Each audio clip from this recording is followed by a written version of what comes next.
Celebrating an idiot is just a waste of time. Geneva, my mother-in-law, spat out those words as if they were venom. Was she really saying that my daughter Lola was an idiot, and that celebrating her birthday was pointless?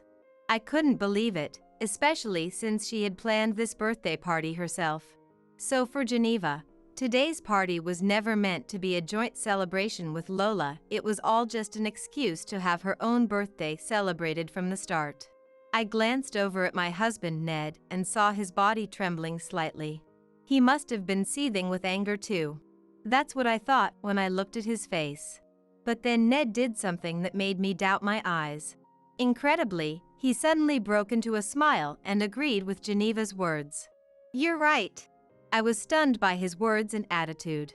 Why wasn't he saying anything back when she was being so insulting? And agreeing with his mom instead of defending our daughter. I couldn't help but feel suspicious of him. However, his next action nearly made me burst out laughing. My name is KC. I'm a 30-year-old housewife.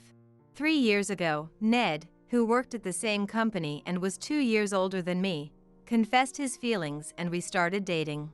He was a kind and reliable colleague in the same department.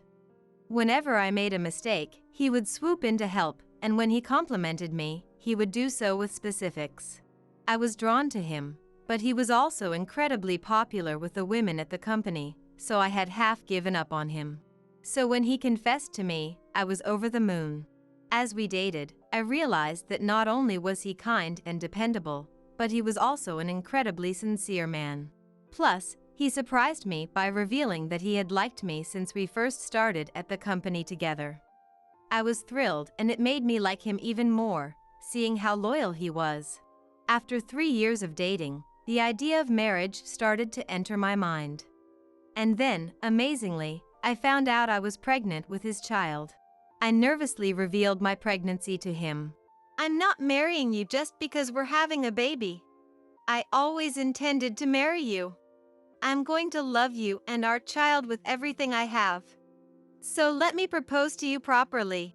And he embraced me saying, a few days later, "Will you marry me?" He gave me a ring and said. I was so touched by his sincerity and kindness that I started crying. "I look forward to our life together," I replied. Now that we had decided to get married, the three of us were going to find happiness together. After deciding to marry, we immediately had a family meeting. Although my parents were surprised that I was already pregnant, they said, "If Ned's the father, then I'm not worried. I can't wait for the baby to be born." They were happy about both the marriage and the pregnancy. "Next, we need to go greet Ned's parents."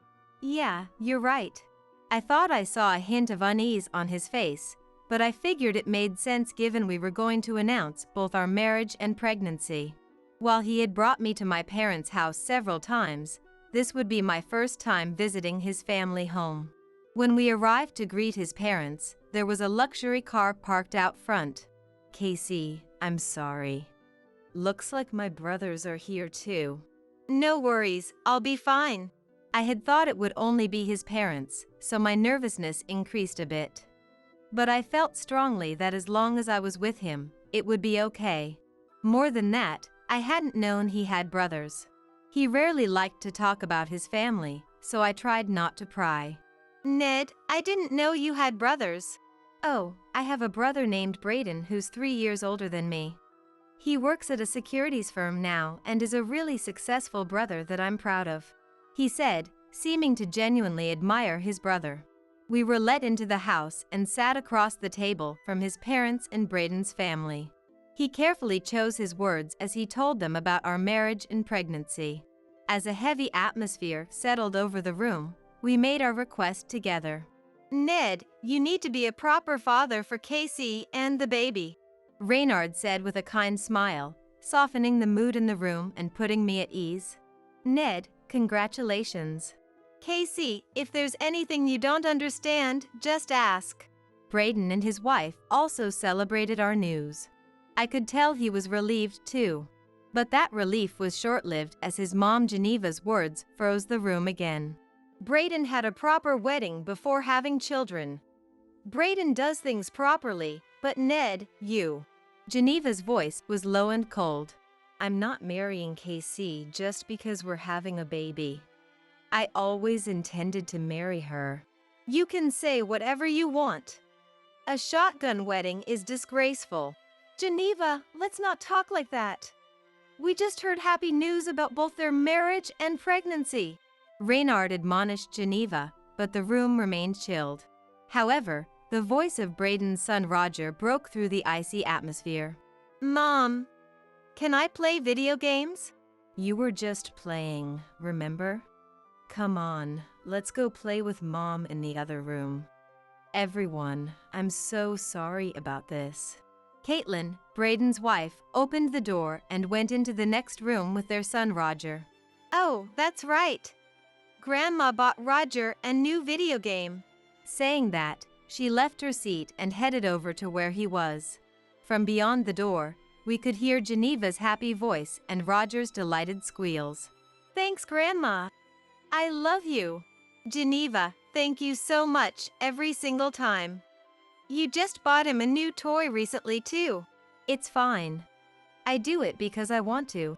Geneva's gentle tone was so different from the barbed one she used with us earlier. Hearing it made me relax a bit. Even if she didn't approve of the circumstances of our marriage, I had a feeling she would dote on our child once they were born. I hoped we could build a good relationship going forward. At the time, I naively thought that way. After finishing the greetings with both sets of parents, we quickly registered our marriage. About a year later, I gave birth to a healthy baby girl. We named our daughter Lola. Casey, thank you. I'm going to work even harder. Thank you. I'll do my best as a first-time mom too. Let's raise her with love together. We'll shower her with so much love. Now a father, Ned gently smiled and kissed both my forehead and Lola's. Oh, isn't she just precious? She's adorable. I'd forgive her for anything. The moment my parents met Lola, they couldn't help but smile from ear to ear as they took turns holding her. Ned's finally a dad, huh? Yeah. I'm still in awe. You know, Ned hardly ever takes a turn holding her. I'm always the one carrying her. Casey, don't tell Huey and Christy. Ned, you're going to have a tough time when Lola gets a boyfriend in the future. Ned quickly retorted. Whoa, Christy! Don't make me think about that yet. Clearly not ready for that day to come. Ned, I have to admit, I was pretty shocked when you came to ask for Casey's hand in marriage. I'm sorry about that. Nah, that's just how fathers are. Thanks for giving me such an adorable granddaughter. The room was filled with heartfelt laughter, the love for Lola palpable in the air. Seeing my daughter so cherished, my heart swelled with a happiness I had never experienced before. When we brought Lola to meet Ned's parents, Reynard exclaimed, "This is my first time holding a baby girl," with delight. However, Geneva merely said, "I see," without making any attempt to hold Lola. I was surprised. The Geneva I had in mind, the one who had always spoken to Roger with a gentle voice and a smile, was not the same Geneva I saw now. I had assumed she would be just as overjoyed as my parents at Lola's birth. Honey, when did you say Braden and his family are coming? Geneva asked, averting her gaze from Lola and instead focusing on the calendar on the wall. Next Saturday, right? Well, it's nice that Ned, Casey, and Lola are here now. That's true. Casey, you must be exhausted. I'll go make some coffee, Geneva said before heading to the kitchen. Thank you. Not only did she not hold Lola, but she also brought up Braden and Roger. When Braden and his family weren't around, and it was just Ned and me visiting, Geneva seemed like a completely different person compared to when she was talking to Braden or Roger. Come to think of it, I recalled instances from our visits to Ned's parents' house before I gave birth.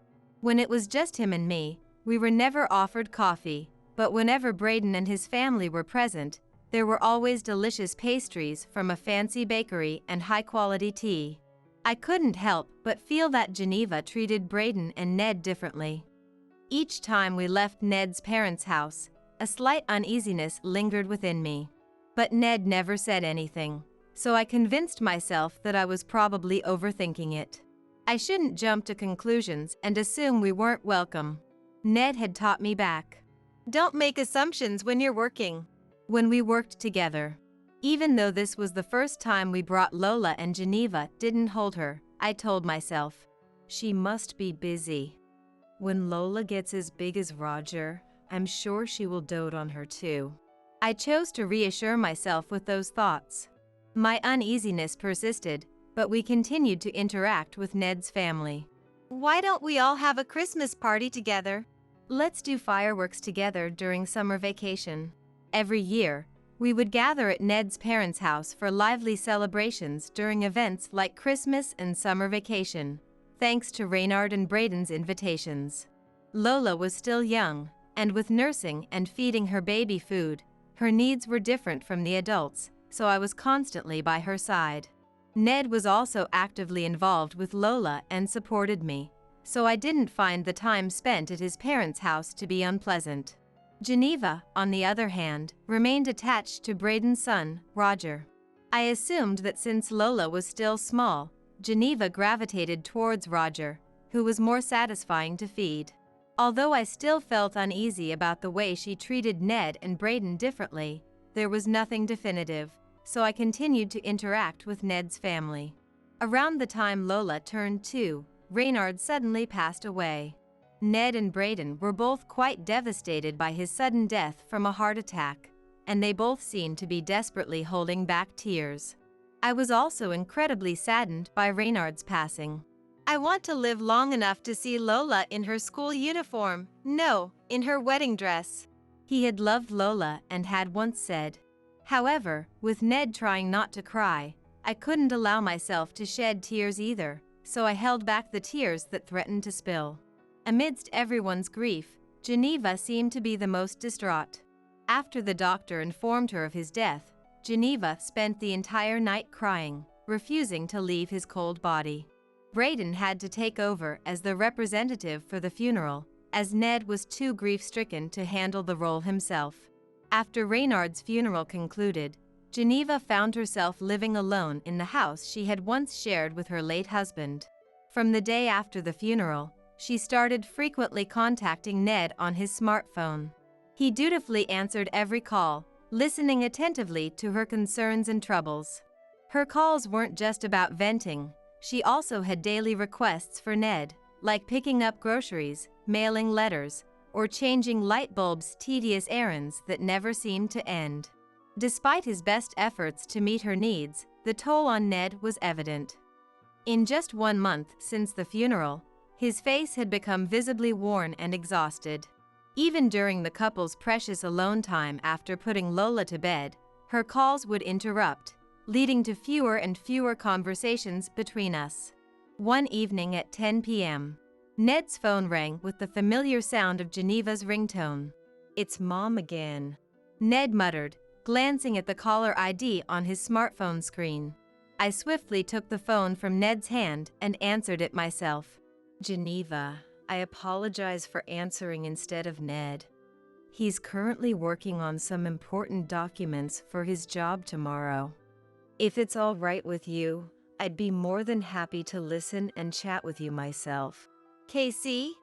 Is that you?" "Yes, it's me."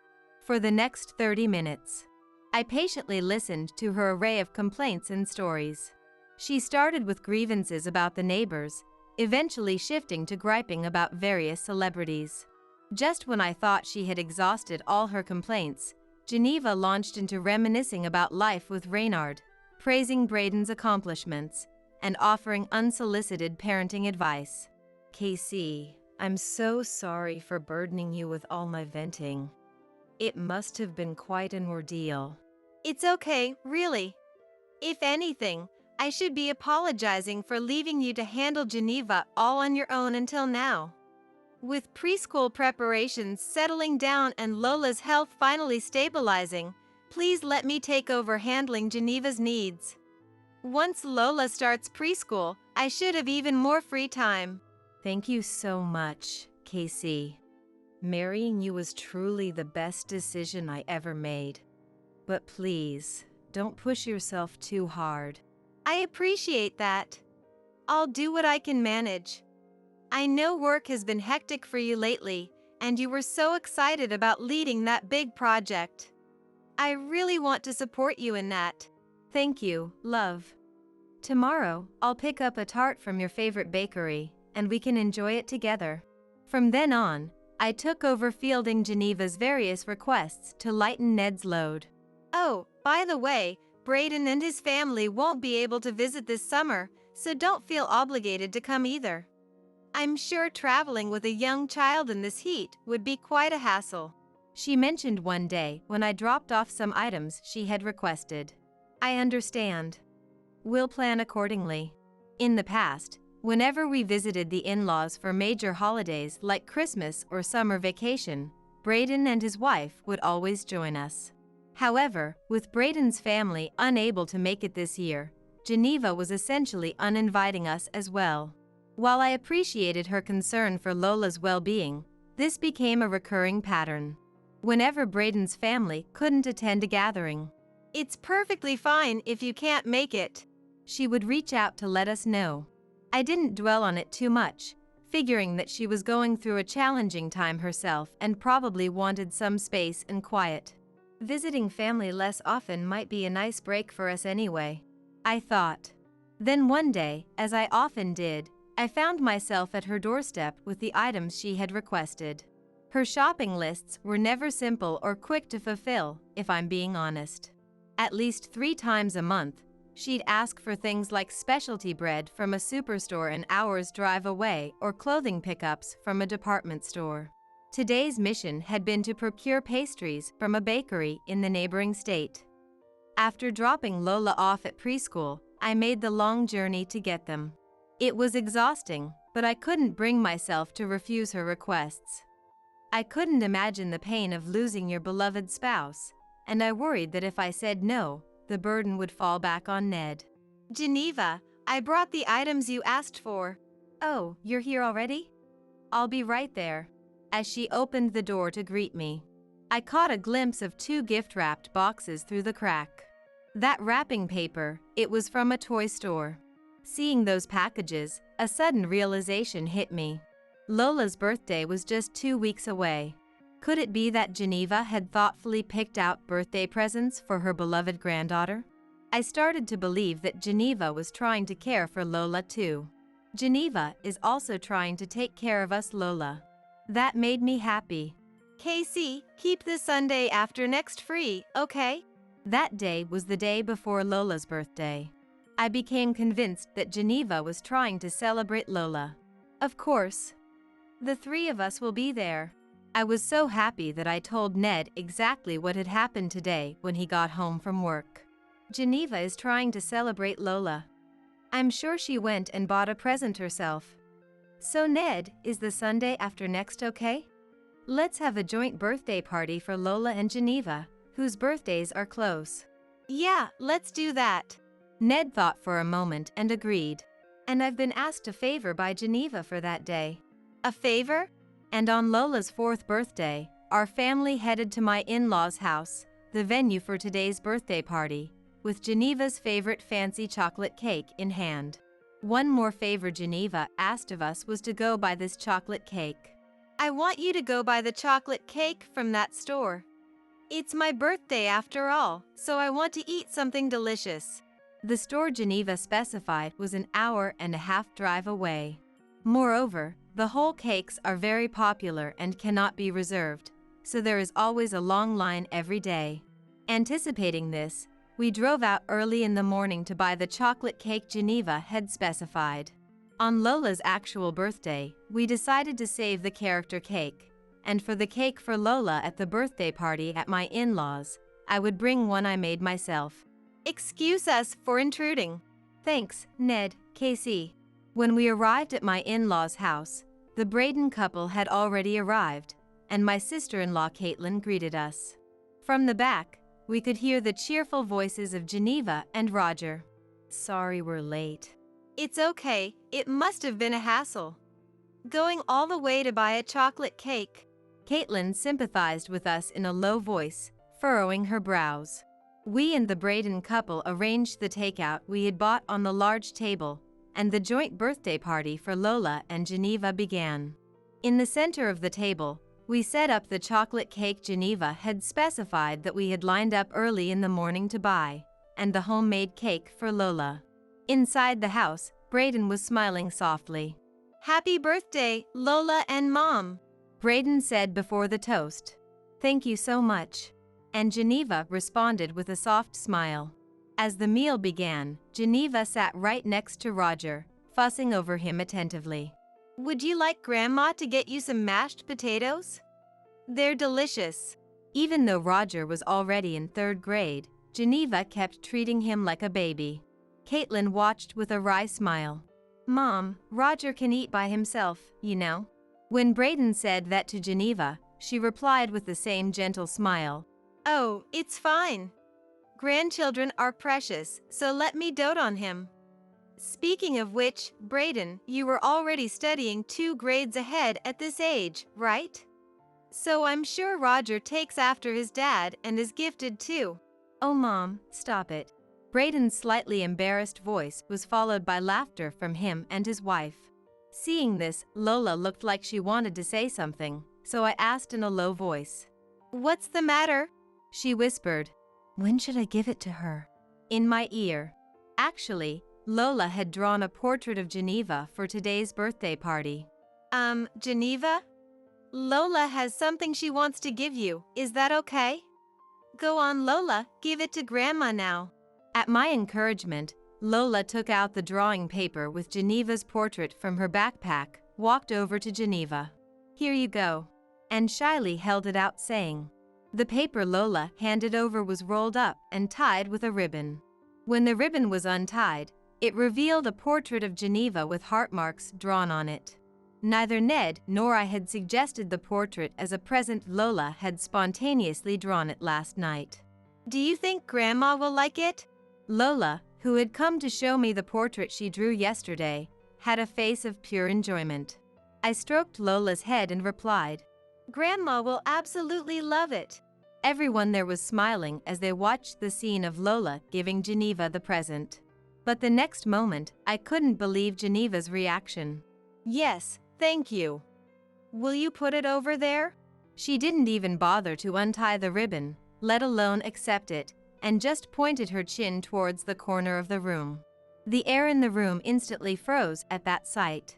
"Oh, that reminds me, Grandma had something she wanted to give too," Geneva said in a spoiled voice amidst the frozen atmosphere. But Geneva seemed oblivious to the mood and went into the next room. She returned with a box wrapped in the toy store wrapping paper I had seen the other day, and handed it to Roger, Braden, and Caitlin's son. "Here, didn't you say you wanted this, Roger? It's the latest popular video game.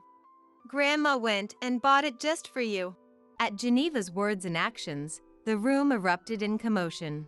I couldn't believe what was happening. Wasn't that supposed to be a present for Lola? Even Roger looked confused by Geneva's behavior, and Lola stood there with a face on the verge of tears.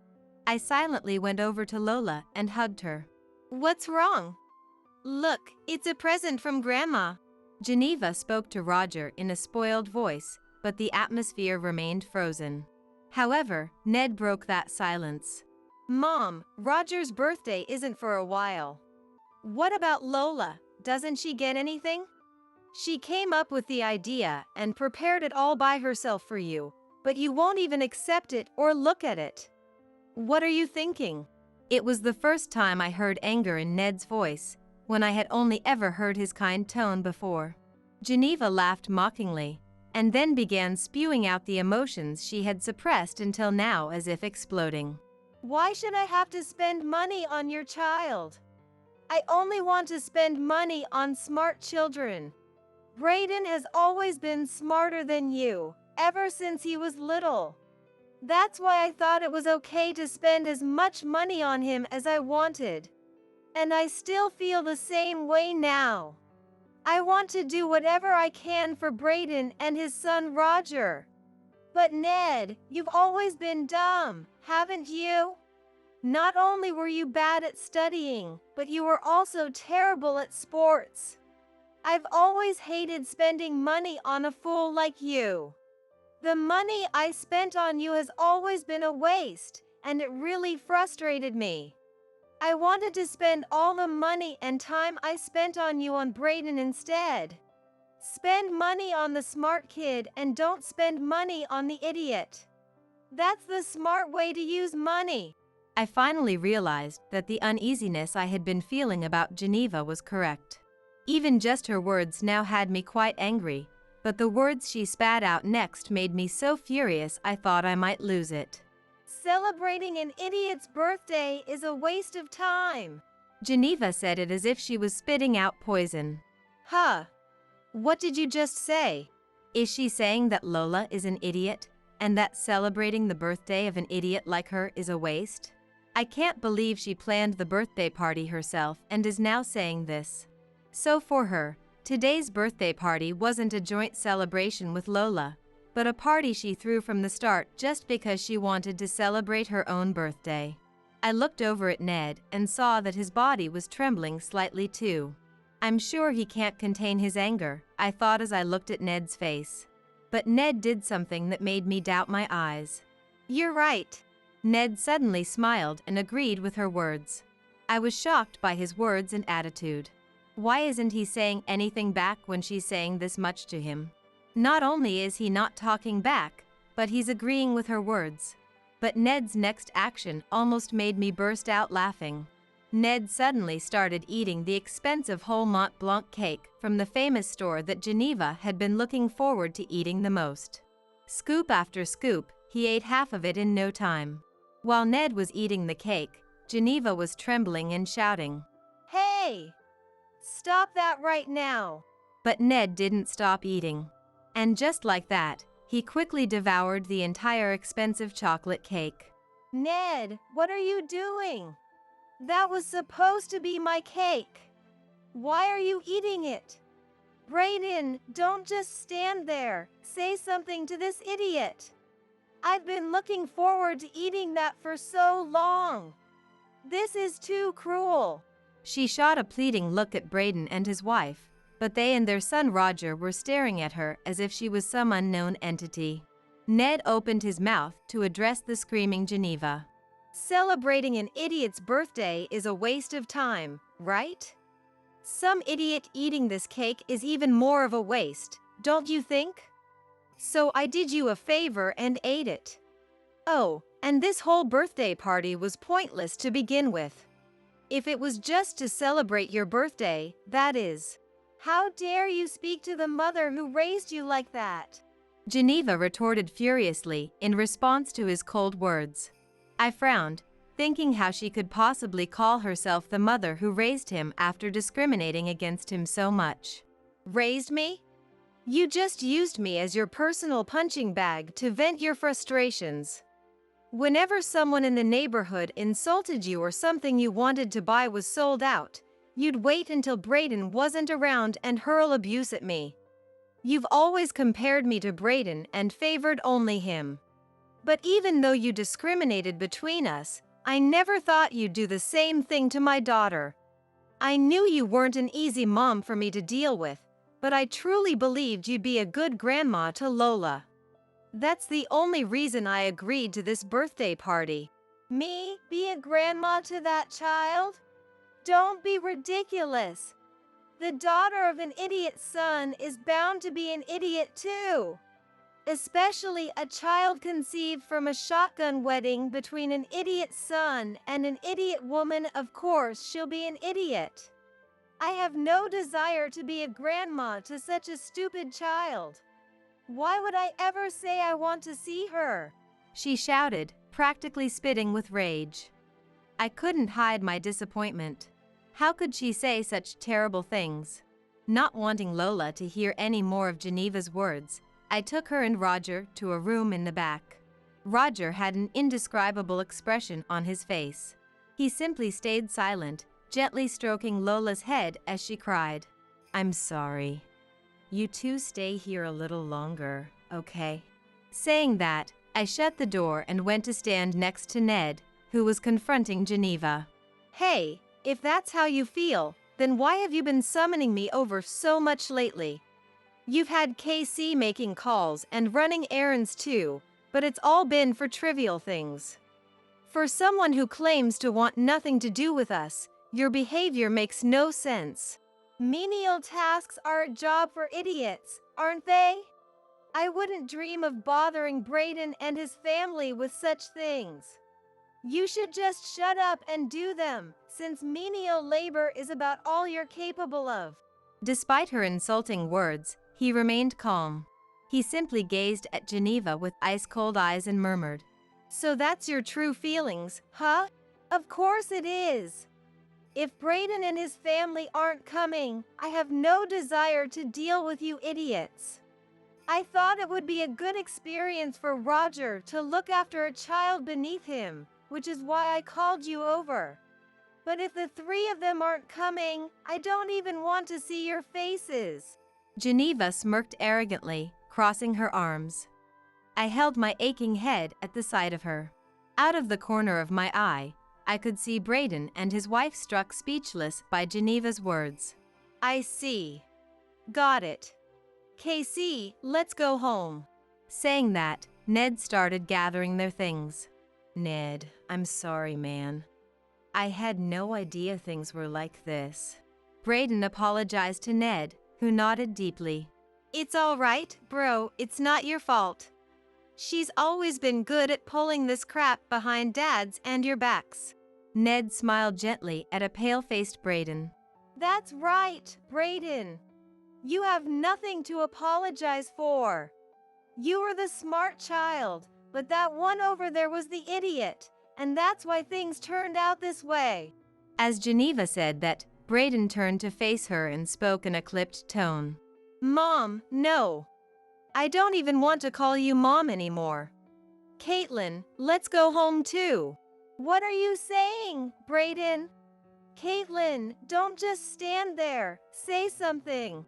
Geneva appealed to Caitlin, Brayden's wife, for help, but she ignored her and stood up. I'll pack this food up so you can take it home and eat it. It'd be a shame for such delicious food to go to waste in this environment. I bought some things Lola would like too. Make sure she eats a lot later. She divided the remaining food into 2 boxes and handed them to me. During all this, she thoroughly ignored Geneva. What are you two saying? After I've given you so much over the years, land, cars, money, you won't take my side? I was a naive idiot who believed you when you said you were giving Ned an equal share. It undoubtedly helped with household expenses, so I accepted it. But that wasn't the case at all, was it? I'll return as much of the same things as I can. And with that, I'm cutting ties with you. Brayden, have you lost your mind? As Brayden and Geneva argued, I called out to Ned. Ned, I'm so sorry. I had no idea about any of this. If he had to endure a childhood like that, of course he wouldn't want to return to the home of a mother who insulted him. You have nothing to apologize for, KC. She seemed to act normally around you, so I didn't think there was any need to say anything that would worry you. Mom's blatant favoritism of Brayden continued even after I became an adult, but I liked my brother, and once I moved out I was able to distance myself from her, so I didn't let it bother me. Ned had been constantly sacrificing his own well-being for the sake of those around him. I could only imagine how painful it must have been for him. If anything, I'm the one who should be apologizing for not telling you about her sooner. I shook my head at Ned, who lowered his eyebrows looking apologetic. Ned's eyes hardened with resolve as he continued in a firm tone. If you are going to treat our daughter the same way, that's a different story. I'm never bringing Lola or you to a place like this ever again. Let's go home, KC. Brayden must have used some extremely harsh words, because Geneva was simply slumped over the living room table, sobbing. Taking advantage of the moment, Ned and I, along with Brayden and his wife, left my in-laws' home. Roger, thank you for comforting Lola this whole time. It's nothing. As we were leaving, I expressed my gratitude to the kind boy who had been consoling Lola. Today's events must have left a deep wound on his heart as well. After all, he found out the true nature of the grandma he had always thought was kind. He may only be in 3rd grade and still a child, but that doesn't mean he's ignorant or doesn't understand anything. He must realize that he alone was favored, and that it hurt Lola. But it's precisely because Roger hasn't done anything wrong himself that he seems at a loss for what to do. I couldn't help but hope that this wouldn't leave a lasting scar on his heart. When we got home and closed the front door, Lola finally spoke up. "Dad, Mom, does Grandma hate me because I'm as stupid?" Lola mumbled in a small voice, tears welling up in her eyes. We hastened to reassure her. "No, that's not true at all. You're not stupid, Lola. Dad and Mom love you so much," Ned said, hugging Lola's small body close. "That's right. You were born loved by everyone, Lola. You're turning 4 tomorrow. I made a reservation for your favorite cake, so let's go pick it up tomorrow." I embraced my beloved Lola, with Ned still holding her. "My favorite cake?" "That's right. With strawberries on top." "Yep, it has strawberries." "Yay." When we first got home, Lola seemed shocked that Grandma hated her, but as Ned and I kept telling her, "We love you so much," her smiles gradually started to return, which put me at ease. I had wanted to end my relationship with Geneva after what happened today, but a few days after the birthday party, a certain incident occurred. The doorbell rang violently. "Casey, I know you're in there.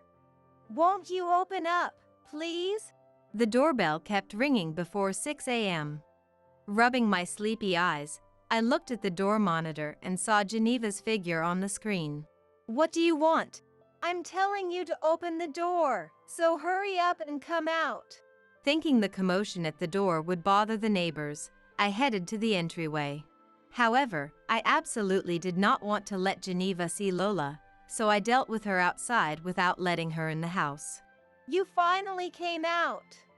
Listen, I can't get in touch with Brayden and his family. I went to their house, but not only would they not let me in, they said terrible things to me." Geneva had gone to beg Brayden to take back his declaration of cutting ties, but she was turned away. Apparently she was told, "Don't ever come back. Roger says he doesn't want to see you either." "Casey, won't you come with me? I want you to talk to Brayden and smooth things over for me. I'll forgive that idiot son for what he's done if you do." I was so dumbfounded I couldn't say anything. I couldn't believe she had the nerve to ask me for a favor after saying such horrible things to him and wounding Lola's heart. I took a deep breath and said to her, "You have no idea how amazing Ned is. He's an indispensable person at his company. Not only is he kind and dependable, but he's also smart, looks out for his juniors, and is well-liked by everyone." "Casey, what are you suddenly going on about?" "Never mind that, about Brayden and the others. He is incredibly important to me too. I have no desire to listen to the requests of someone who insults him and causes trouble for him. I hated all the phone calls and favors you asked of me. I couldn't care less about celebrity gossip, and it was a huge burden to do your shopping for you when your legs work just fine. But because you're Ned's parent and I thought you were suffering after just losing your husband, I tried to be there for you. But I won't do that anymore. I don't even want to talk to someone who insults Lola, Ned, and me. Please leave now." "Don't get so full of yourself, woman. Who do you think you're talking to?" Just as I was about to retort that she was nothing more than a disruptive old hag, I heard the sound of the front door opening. "What are you doing here?" It was Ned who came out. He had taken time off work for the move, so he was home today. The truth is, after the birthday party, we had decided to move somewhere Geneva couldn't interfere with us at all. Ned, who had been making preparations for the move these past few days, stood in front of me and faced Geneva. "You bastard! It's your fault, Brayden, and the others declared they were cutting ties with me. How are you going to make this right? Is that so? Then don't try to get involved with this bastard. Casey, come inside. I'm locking the door. Saying that, Ned took my hand and locked the front door. Who do you think you're alive thanks to? Open up, you idiot! Geneva pounded on the front door, causing a commotion in front of the apartment. Her verbal abuse was getting more and more dangerous. The moment I picked up my smartphone to call the police, I heard the sound of a patrol car's siren in the distance. The sound gradually got louder until it stopped very close by. I immediately heard the voices of unfamiliar men and Geneva screaming. She must have been putting up quite a fight, because I could hear them trying to restrain her and even mention the word arrest. When Geneva's voice had completely faded away, the doorbell rang again. I expressed my thanks and apologies to the police officer who had rung the doorbell, and answered as much as I could about my relationship with Geneva. After that, my husband and I moved, and of course we didn't tell her our new address, so we successfully cut ties with her. Apparently Brayden and his wife returned an amount equal to the cars and gifts they had received, moved out, and returned the land. When they moved, they didn't provide their new address. Their last communication was, "This should cover what we owe you." Then Brayden, his wife, and everyone else changed their phone numbers. As a result, it seems Brayden and his family were also able to sever ties. In the end, Geneva, now alone, finally sought help from her siblings at this point. But no one is happy about a distant elderly relative suddenly showing up out of the blue, even if they are siblings. They were all around her age and had their hands full just taking care of themselves. Geneva barged in acting all high and mighty, expecting them to take care of her and trying to order around her siblings' sons' wives and grandchildren who lived with them. "Please, just go into a nursing home." They almost kicked her out, saying. But Geneva refused to change her attitude, insisting it had to be a high-end facility with lots of amenities. The reason she could be so pushy was because she was the eldest daughter. Geneva, who had inherited a considerable sum from her deceased parents, plus the inheritance from Reynard, had more funds than anyone else. Even so, Geneva looked down on everyone except Brayden as fools.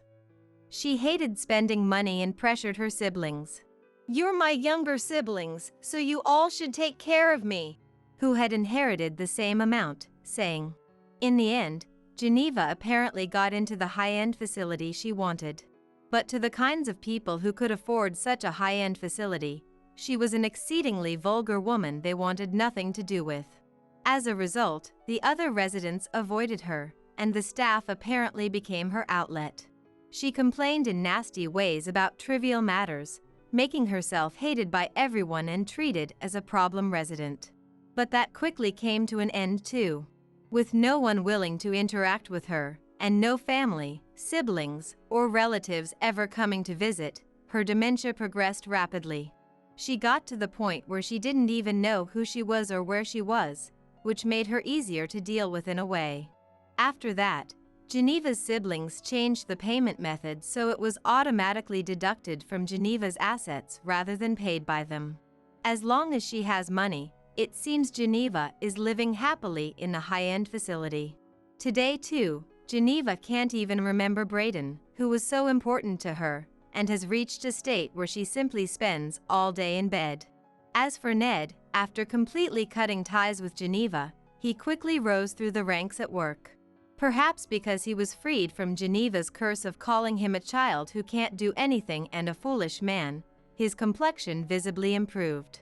He was full of motivation, and with his innate character, he was able to work together with his team to achieve even better results. Geneva's hold on Ned must have been a terrible curse for him. I felt relieved to see Ned in good spirits. And now, I have a baby in my belly. Lola, you're going to be a big sister soon. Yeah. I can't wait. All right? Dad's going to work even harder. You're working hard enough as it is. Don't overdo it, okay? We moved to an even more spacious high-rise apartment for the second time, thinking about our growing family. After the birthday party incident, we grew closer to Braden's family.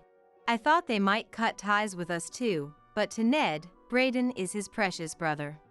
Now that Geneva is gone, he's happy he can have an honest relationship with him. Roger has become a great older brother, and he gets along well with Lola too. Once Caitlin and I have recovered from giving birth, we're planning a big family trip together. The rich husband and a mansion are mine. I'll introduce you to my ex-boyfriend as a thank you. Amelia leaned in close to me and whispered in my ear. Riches and mansions don't suit plain Olivia. Just get out. I had been holding my breath without realizing, causing my chest to feel tight. Breathing heavily through my shoulders. Get out? My breathing was so erratic I couldn't speak properly. Amelia laughed heartily at this. Oh no, Olivia, don't cry. Sorry, Olivia. But I decided to live my life with Amelia. Facing the possibility of a hyperventilation attack, Matthew ruthlessly presented me with the divorce papers. I was betrayed by both my husband and my sister. Receiving them made the pain worse, and I crouched down, clutching my stomach. I could acutely feel Amelia and Matthew's stares. I couldn't hold it in any longer. Lifting my face, which had been downcast, I unleashed the laughter I had been suppressing in a huge explosion. There's no way I was going to cry. The ones who'll be crying and screaming from now on are Amelia and Matthew. I am Olivia, a housewife in her 40s. I recently got married for the second time. My husband's name is Matthew. He's a man 2 years my senior. He was a tenant in the apartment I own. While cleaning the apartment, "Thanks for your hard work as always," he would greet me. Gradually, we started exchanging small talk and it developed into a relationship. I thought you were just a part-time cleaning lady. I'm also in my 40s. It's not surprising he thought that, given my lack of fashion sense and simply tying my black hair back. I was really surprised when I found out you were the landlord. Matthew, while working, was mostly engaged in his hobby of investing, and before he knew it, he had missed his chance to marry. I also had a bit of a hobby in investing, and we hit it off. Naturally, this led to marriage. Matthew would praise anything related to my investment talks as amazing. Not only that, but when I made simple dishes, he would be delighted and say they were delicious, and when I massaged his shoulders, he seemed to melt with joy. He's older but somewhat childish and pure at heart. Since I'm not at the age to want to wear a wedding dress for the second time, I felt bad for Matthew, who was marrying for the first time, so we didn't have a wedding. Instead, our new home was a high-rise apartment that Matthew wanted. Wow, what a view! Even though this high-rise is actually on the 5th floor. Matthew looked over the city with sparkling eyes. It's luxurious for just the two of us, isn't it? How many times bigger is it than the apartment I was living in? I had never imagined that Matthew's honest character, who was so excited at the time, would change to the exact opposite. The trigger was inviting Matthew's colleague to our home. Wow, amazing. His colleague, Smith, stood frozen in the middle of the room, his mouth agape. This is Matthew's place? It's like a hotel. I've never stayed in such a fancy hotel. Surprised? It's really something, isn't it? Urged by a proud Matthew, Smith hesitantly took a seat on the leather sofa. This was given to me by my wife to bring. Handed cookies by Smith. Matthew showed a troubled smile. Thanks. These are the cookies that sell for about $10 at the supermarket service counter, right? There was no need for him to say it in such a snide manner. Smith shrank back, feeling uncomfortable. Thank you for the cookies. I really love them. I tried to change the atmosphere of the place and offered Smith a cup of coffee with a bright smile. Thank you. Smith took a sip of the coffee, looking relieved. All this time you wouldn't even go out for drinks, and your lunch was either instant ramen or sandwiches with discount stickers. You wouldn't even buy a drink from a vending machine. You really never spent money, did you? So I couldn't believe it when you suddenly got a high-rise apartment right after getting married. You're amazing, man. Well, yeah. Matthew raised his chin and puffed out his chest.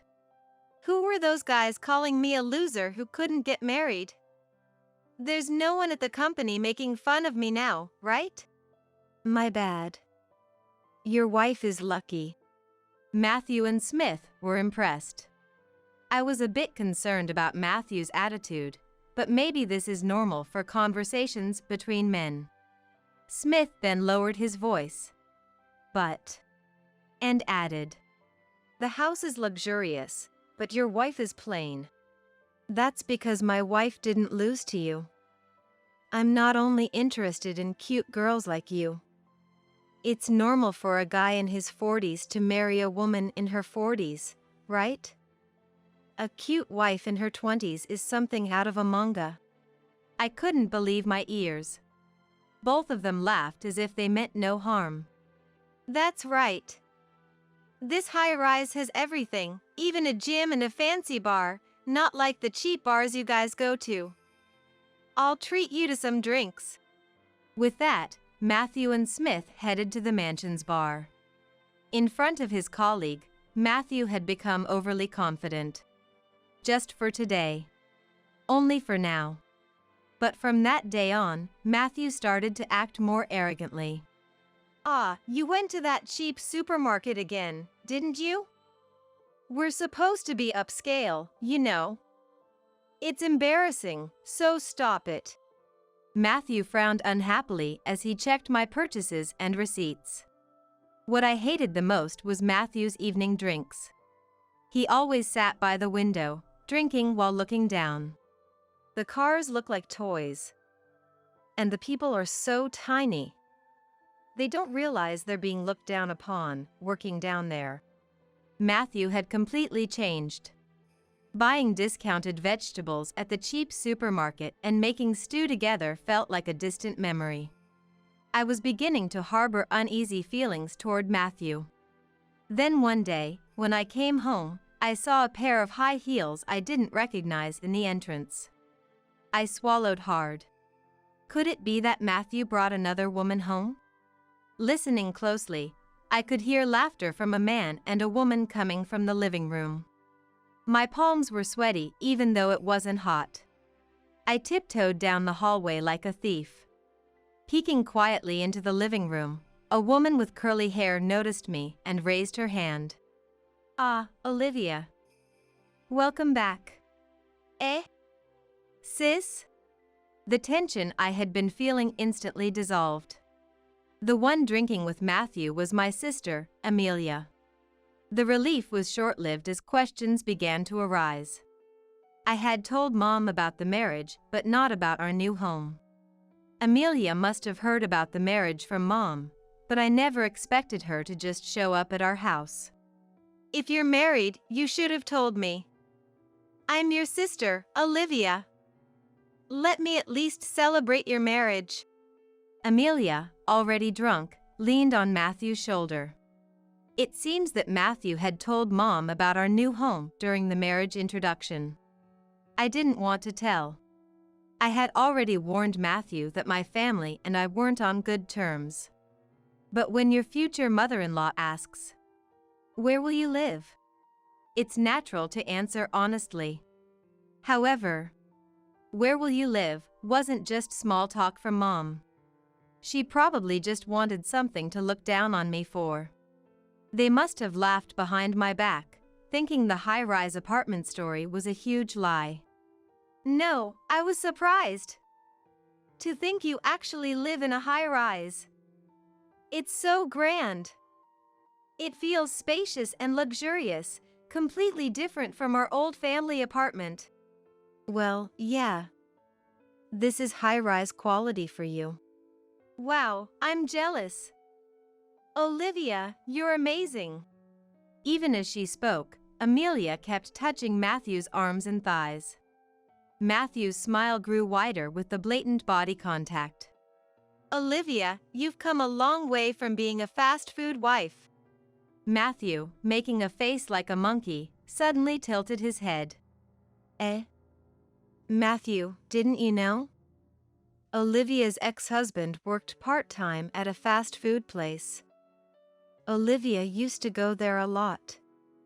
Meeting there, it's not like they were high schoolers, right? Working in fast food, it's like a high school job. He was living off you, huh? Really? Mom and I were so worried, we were against the marriage. But I liked him, I wanted to marry him. We registered our marriage without telling anyone and then went no contact. They laughed and chugged their beers. My ex-husband, Stephen, being used as a topic for their amusement, made my head throb. I wanted to stop the conversation right now, but my body wouldn't move. And then, 5 or 6 years into the marriage, that husband died of illness. Poor Olivia. It's because she didn't listen to our advice and married some weird guy that she got her comeuppance. At that moment, I swung my right hand high. I snapped back to reality at Amelia's scream. My palm was trembling above Amelia's head. Scary! Were you about to hit me just now? Amelia, who had been glaring, blinked slowly. Then, as if a switch had been flipped, she became weak and leaned limply towards Matthew. Amelia was scared. Amelia's whiny voice sent shivers down my spine. Olivia! What were you about to do to your own family? Matthew yelled at me, and I clenched my trembling palms. I'm sorry, but it's just that my sister... Shut up! Are you trying to make excuses after making your own sister cry? I thought you were a kind woman. I was mistaken. A sob escaped from Amelia, her mouth revealing white teeth. Her overly red, vulgar lips were definitely smiling. Matthew gently stroked her messy curls, oblivious to the fact that the woman in his arms was smiling. But they were speaking ill of Stephen, who's passed away. Are you still hung up on your ex-husband? Matthew refused to listen to me. It was the moment a complete rift formed between us as a couple. It's always like this.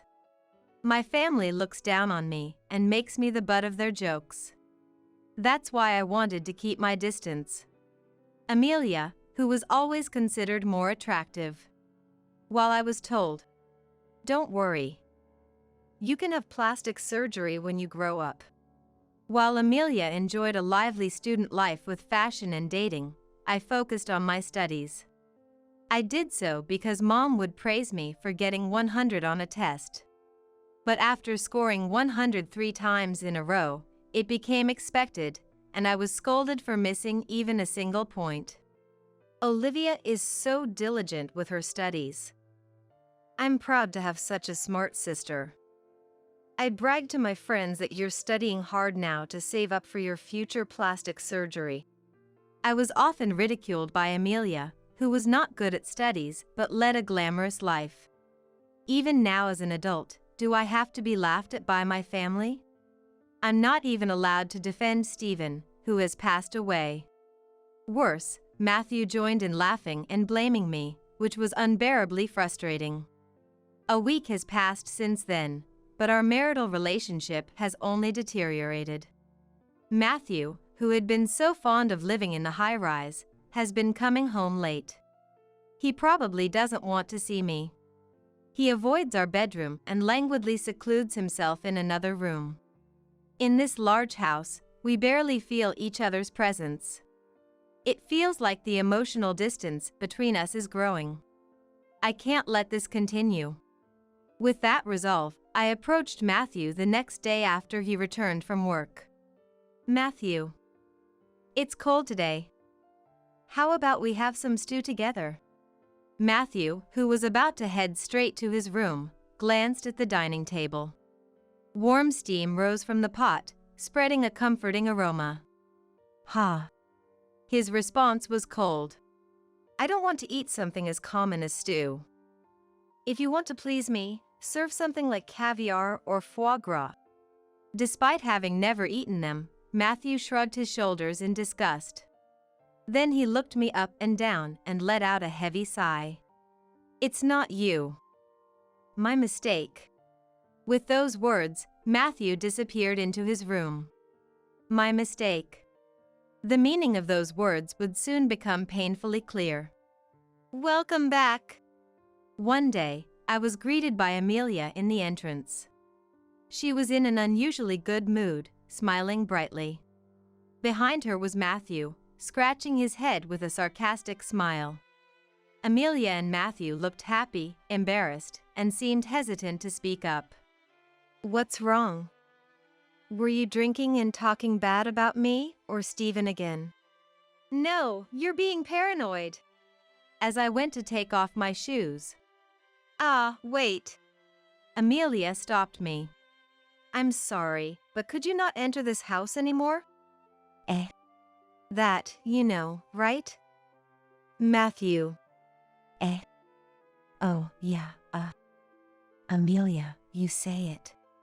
Like a bashful new couple, Amelia and Matthew were awkwardly hesitant. You see, we've fallen in love. Huh? I responded flatly to Amelia's embarrassed admission. Amelia is not a high school student. She's a woman in her 40s with laugh lines. Somehow, I felt embarrassed. Olivia, you still like your previous husband, right? I was hurt. So it's only natural for me to change my heart to Amelia, right? Huh? I nodded, but couldn't comprehend. Olivia, I'm really sorry. Her apology lacked any genuine emotion. Amelia clasped her hands in front of her chest, pouted her lips, and tilted her head slightly.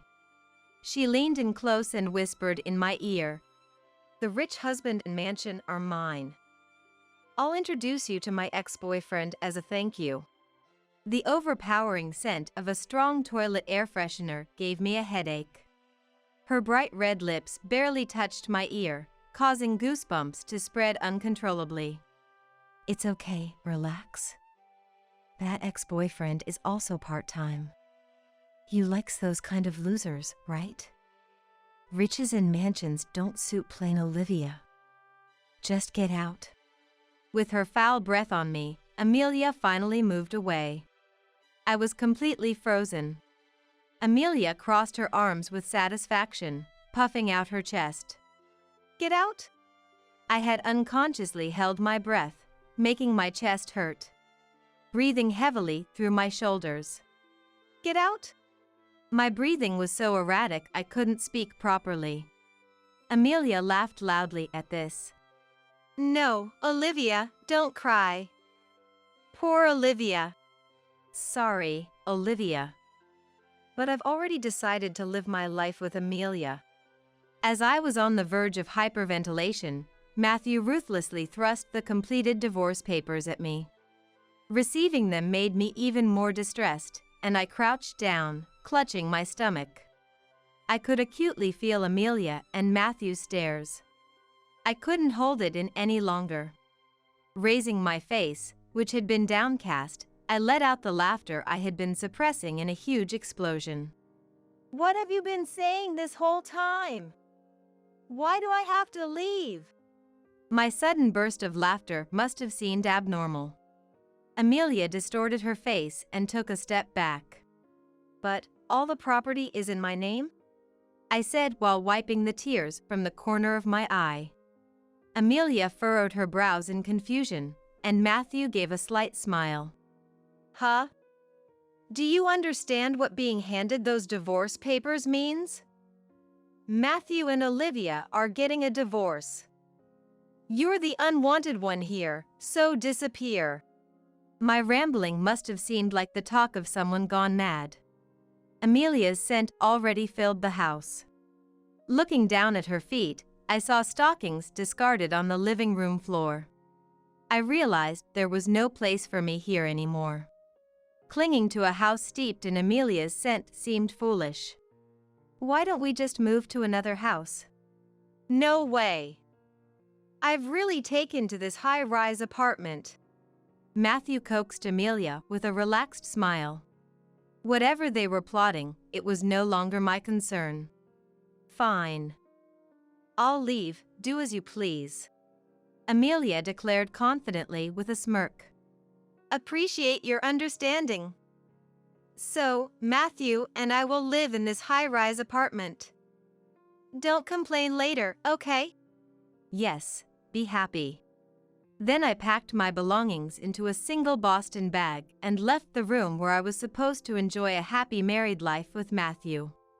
Days later, returning from the grocery store, I bumped into Amelia and Matthew at the mansion's entrance. You're still lurking around the mansion? Creepy. Just leave already. You don't have anywhere to go, so you're sleeping in the entrance? Wow, how pitiful. Having a homeless person at the entrance of a luxury high-rise is just unacceptable. They pitted me based on their own assumptions. I ignored them and headed for the elevator. What? Want to pick up your stuff? No way. The room will get polluted if drab, poor Olivia enters. We'll send your stuff COD, just don't enter my house. Where should we send it? To some park or a back alley? Amelia and Matthew followed me like fish trailing behind, as I walked briskly. Matthew hastily stopped me just as I was about to press the elevator button. Hey, Olivia, that's the elevator for the upper floors, right? Are you out of your mind? Did Matthew dumping you shock you into senility? So leaving the demented old person was a good decision. I don't want to deal with caregiving. I pressed the elevator button without heeding them. Hey, stop messing around, homeless. It's disrespectful to the upper floor's elite. As I entered the elevator, Amelia and Matthew exchanged shocked looks and squeezed in just before the doors closed. Matthew was excited as if he was on an amusement park ride, experiencing the high-floor elevator for the first time. The elevator stopped at the top floor. Hey, this is not good. Homeless aren't supposed to be here. Stop it. We don't want to anger the real elite, right? I don't know you. Despite their attempts to hold me back, Amelia and Matthew curiously looked around. I continued to ignore them and opened the door to the room in front of me. How dare you enter someone's home? I glanced at them dismissively before entering the room. Matthew, panicking, grabbed the door just before it closed. He slowly pulled the door open and stepped into the room on the top floor of the high-rise apartment. Hey, Olivia. What do we do? Shall we go in too? After hesitating at the entrance for a while, the two of them tiptoed down the hallway. Wow! Upon entering the living room, Matthew couldn't help but exclaim. The room, with its floor-to-ceiling windows, offered a panoramic view of the city skyline. It was completely different from the one on the 5th floor. Why do you? Sitting comfortably on the sofa, I finally met Amelia and Matthew's gaze. Why? Because this is my house. Amelia and Matthew's mouths hung open in shock, as if their jaws might drop. I was forced out of the house suddenly, so I had no choice but to move to this room on the top floor. Oh, right. You were going to send the remaining stuff COD, weren't you? Please send it to this room. The two of them looked like they were about to scream, but couldn't even open their mouths. Why? Because it's my house. How many more times do they want me to say this is my house? I said all the properties were mine, didn't I? The room you're living in and this room, they're all mine. Huh? Eh? Why? I didn't know you owned the top floor too. Wasn't the best place you had that room on the 5th floor? Did you trick me? Matthew, who had lived in my apartment until we got married, had asked if I owned any better properties, wanting to live in the best one. It's not that I tricked you. The person living on this top floor just moved out recently. No way. The top floor? Me on the 5th and Olivia on the top? That's a lie. Don't mess with me. You of all people. Matthew scratched his head in frustration, his mouth twisting. Amelia, are we okay with this misunderstanding? Are we okay with being below Olivia? Let's move to a higher-rise apartment. Yeah, let's move, Matthew. To a higher-rise apartment? The two of them held hands, their eyes sparkling with visions of a splendid future. Yeah. So, Amelia, do you have an apartment higher than this? Huh? No, of course not. Too bad. Then we'll just have to buy or rent one. I'll leave it to you, Amelia. Huh? Eh? What? The previous sparkle vanished as the two of them stood frozen, puzzled. Hey, I've been a bit confused. What do you mean Olivia owns the house? This is really Olivia's place? Amelia asked with a forced smile. Yeah, sort of. Olivia of all people, so presumptuous. You studied hard to save money for plastic surgery, but in the end, you didn't spend it on surgery but bought a high-rise apartment instead? No, that's not it. I get it. It's a loan, right? With a loan, you can afford anything expensive. Don't scare me like that. Amelia convinced herself, nodding with her arms crossed. But you can't compete with Matthew, can you? He owns several rooms on the 2nd and 3rd floors of this high-rise, not to mention other lands and apartments. Olivia, you're in a different league. Matthew, looking uncomfortable, avoided eye contact and remained silent. But that's mine too. Because this entire high-rise building is owned by me. Huh? But Matthew said it was his.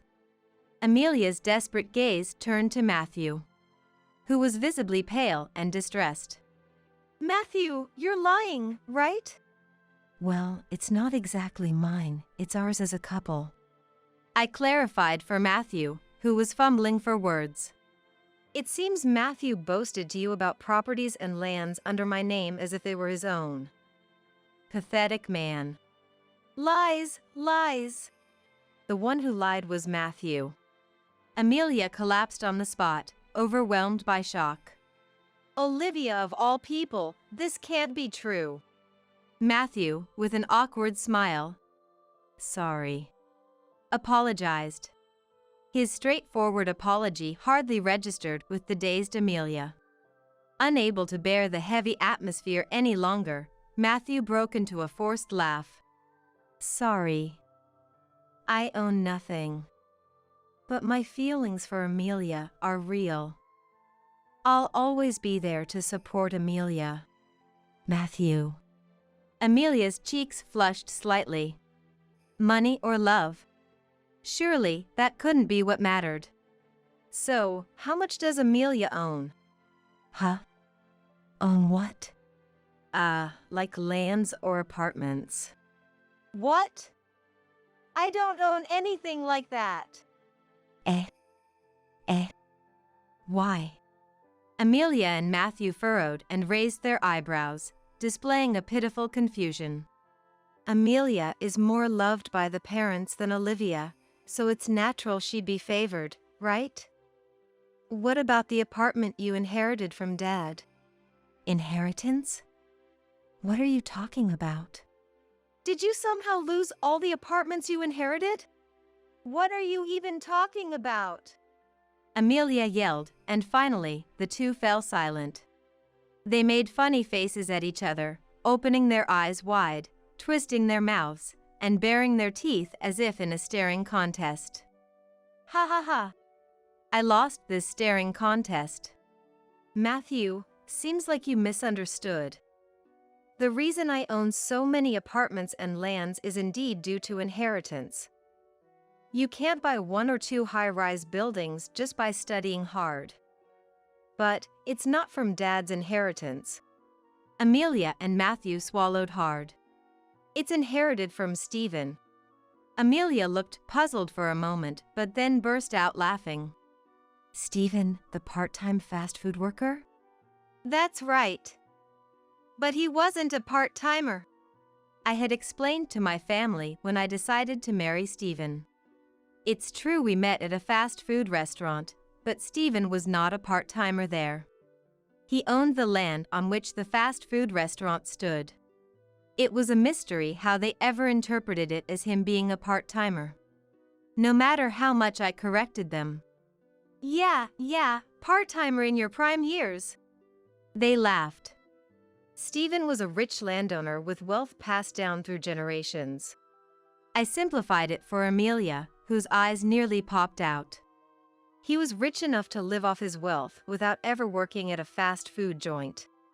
The real Stephen worked earnestly, and I didn't quit my job after marrying him either. We didn't live in leisure, but that's why the wealth continued to be preserved. Furthermore, I learned to invest and nearly doubled the fortune I inherited from Stephen. Matthew's lips trembled slightly. I did say it was inherited, but why from an ex-husband? I thought it was from your dad. Inheritance usually comes from parents, right? So, I thought Amelia had a vast fortune. If both were wealthy, choosing the better-looking Amelia over plain Olivia seemed natural. You tricked me, didn't you? Matthew lamented weakly. Of course, I had mentioned inheriting from my late husband.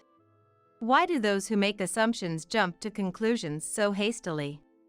I didn't know that. I wasn't told. I never bragged about being wealthy, but I insisted Stephen wasn't a part-timer. It was only Amelia's ears and brain that had shut down. Olivia of all people, wealthy? Olivia of all people, owning a high-rise? Unacceptable. Some people won't get it unless you spell it out for them. Sorry for being someone like me who owns real estate worth $190 million. Below Amelia, yet living leisurely above her. Amelia covered her head with both hands and slumped to the floor. Tears streaming down her face without words. I walked to the window and looked outside. Matthew, want to see the view too? A view you won't see for the rest of your life, so take a good look. Matthew came over to me. Then, unbelievably, he put his arm around my shoulder. Sorry. My bad. I got swayed because Amelia seemed to have a lot of money. Think about it. Do you really think I'd like an old woman like Amelia? Gross. Matthew shifted his gaze to the vast view outside the big window. People look like toys. No, more like trash. I placed my hand over Matthew's on my shoulder. Then he squeezed my hand and smiled gently. Olivia, I love you. Matthew, I don't love you. I shook off Matthew's hand roughly. A man who cheats and abandons his newlywed wife, like you, is truly trash. By the way, the divorce papers you unilaterally handed me that day have been submitted. Enjoyed the top floor view? It's time for trash to go back where it belongs. With that said, Matthew froze, maintaining the most handsome, determined face he'd ever shown. Then, Amelia and Matthew continued to live on the 5th floor of the high-rise apartment for a while. Given how much Matthew ridiculed Amelia, they obviously weren't living together harmoniously. It was simply that neither of them wanted to give up living there. One day, they were clearly lying in wait at the apartment's entrance. As soon as they saw me, they tripped over themselves rushing over. Olivia! Finally found you! Hey, what's this about? I didn't need to look at the paper they showed to know what it was. It's the rent bill. You can read, can't you? So, why? You're trying to take money from me? Of course. Why would you think you can live here for free? I replied calmly, and Amelia sidled up. You're so cold. We're family, right? You can kick out this trash man, but as family, I have the right to live here for free, right? No. Have you forgotten what you did? Stealing your sister's husband and destroying another family. What family are you talking about? I don't have a family. Amelia weakly muttered. Olivia. I was jealous of Olivia looking so happy. Honestly, I'm in a lot of trouble. Amelia started crying, haltingly explaining her difficult situation. My ex-boyfriend was part-time but spent quite well. When I asked, he said he managed his credit cards well. You know, if you use revolving credit, you only need to pay $100 next month for a $1,000 expenditure the previous month. Sounds great, right? But Amelia sniffled in frustration. Before I knew it, I was buying things for my ex-boyfriend, and by the time the credit limit was maxed out, he had dumped me. I'm so pitiful, right? I have no money, so let me stay in this high-rise apartment. That was the ex-boyfriend she had intended to introduce to me. So, you got dumped. But it's okay. You have Matthew. Maybe your ex and Matthew are similar. Both equally trash. I heard Matthew was into investing, but he never shared details, only asked about mine. No wonder he couldn't. Investing in horse races and spending most of his salary on it. Not all wealthy people flaunt their money. Stephen and I were very modest and didn't waste money needlessly. I thought Matthew was the same before marriage. When our relationship soured, finding a pocket full of betting tickets almost made me faint. Live happily with Matthew you took from me. Oh, and don't forget to pay the rent by tomorrow. That's impossible. If you can't pay, please leave. Despite my reasonable response, Amelia cried out loud. But we're family. And Matthew clung to my feet. I love you, Olivia. Proclaiming his love. This high-rise apartment felt more like a childcare center. It wasn't my job to discipline these selfish children. Eventually, Amelia and Matthew couldn't continue to live in the high-rise and had to leave. I moved too, so there's no more worry about being ambushed by them. Though the top floor of the high-rise was nice, it never felt quite like me. Today's view is great. I leaned out from my second-floor balcony. In front of me stretched the endless sea. My life in the city felt like being swallowed by a sea of dark buildings. Away from the city, I'd changed both my residence and job, starting anew.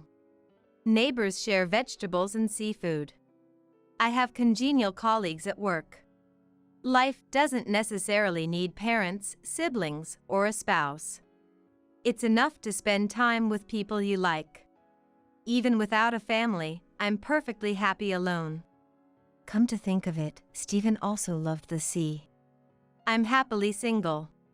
Yet, in my heart, Stephen's smiling face is always with me. I'm alone but not lonely.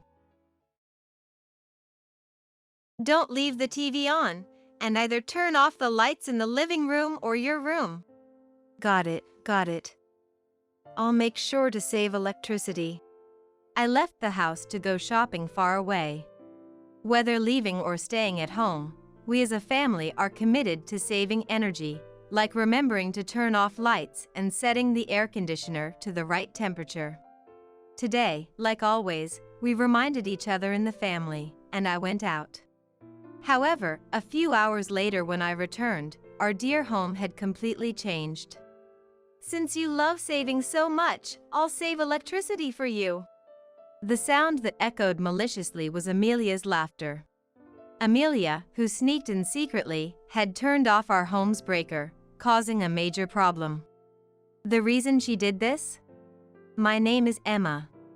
At 29, I married Liam, my same-aged partner, and moved into my in-laws' house. My mother-in-law had already passed away, and my father-in-law, James, who has a respiratory illness, was living alone. Persuaded by my concerned husband, I started living there while continuing my job. In the in-laws' house, there was also the unmarried Amelia, but we never really got along. James is calm and kind, much like my husband. In contrast, his sister Amelia is temperamental and volatile. Being straightforward, I often clashed with her, and being a few years older, I was somehow managing to keep her in check. Excluding her, it was a peaceful life. But within half a year, James's illness worsened. He needed an oxygen machine even to stay at home. Both Amelia and I were working, so there was no one to help James during the day. We should have arranged for him to live in a care facility, but James refused to leave the house filled with memories of his wife. Consulting with my husband, we concluded it would be cruel to force James to move. So, we hired a caregiver, but that led to more problems. Already not getting along with me, Amelia disliked strangers entering her home and started harassing the caregiver. Invisibly to us, she was abusive and sarcastic, obstructing the work, and repeatedly complained to the agency, saying they couldn't be trusted with her father. By the time we realized the cause, multiple caregivers had quit. And the agency told us they couldn't send anyone new. What do we do now? Other agencies have refused us too. We must be blacklisted, damn it, all because of Amelia. Known as a troublesome household, we could no longer hope for a caregiver. We had to think of a solution with a sigh.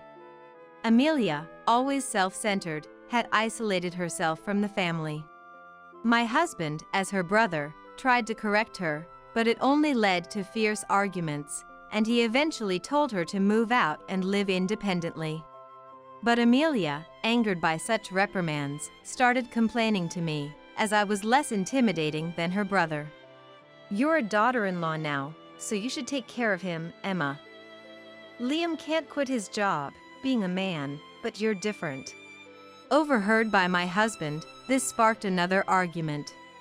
This situation didn't allow James to rest and recover peacefully. I didn't want to give in to Amelia's demands, but I couldn't just stand by either. Feeling indebted to James, who had tried to make me feel at home despite his illness, I decided, I'll quit my job and take care of James. I'll start learning about caregiving bit by bit. After all, James is family to me too. When I finally decided to resign for caregiving, James and my husband thanked me with tears. It was a real challenge learning about caregiving from scratch, but James always kindly encouraged me, despite my struggles. The only thing that didn't change was Amelia. She neither moved out nor helped with the housework or caregiving. On her days off, she would disappear, presumably to hang out. Even though I had more time, I was busy with James and studying for caregiving. My husband and I shared household chores, but whenever something was missed, Amelia was quick to complain. Oh, Emma decided to take on both caregiving and housework, right? You like doing everything yourself, don't you? If I even slightly talked back, she would retaliate unpleasantly. She kept harassing me like this, but was always found out and scolded by my husband and others. Every time, she would play the victim, saying, James is too kind to say anything, so I'm doing it for him. Naturally, things didn't improve, and her constant interference slowed down my household tasks, quickly piling up stress.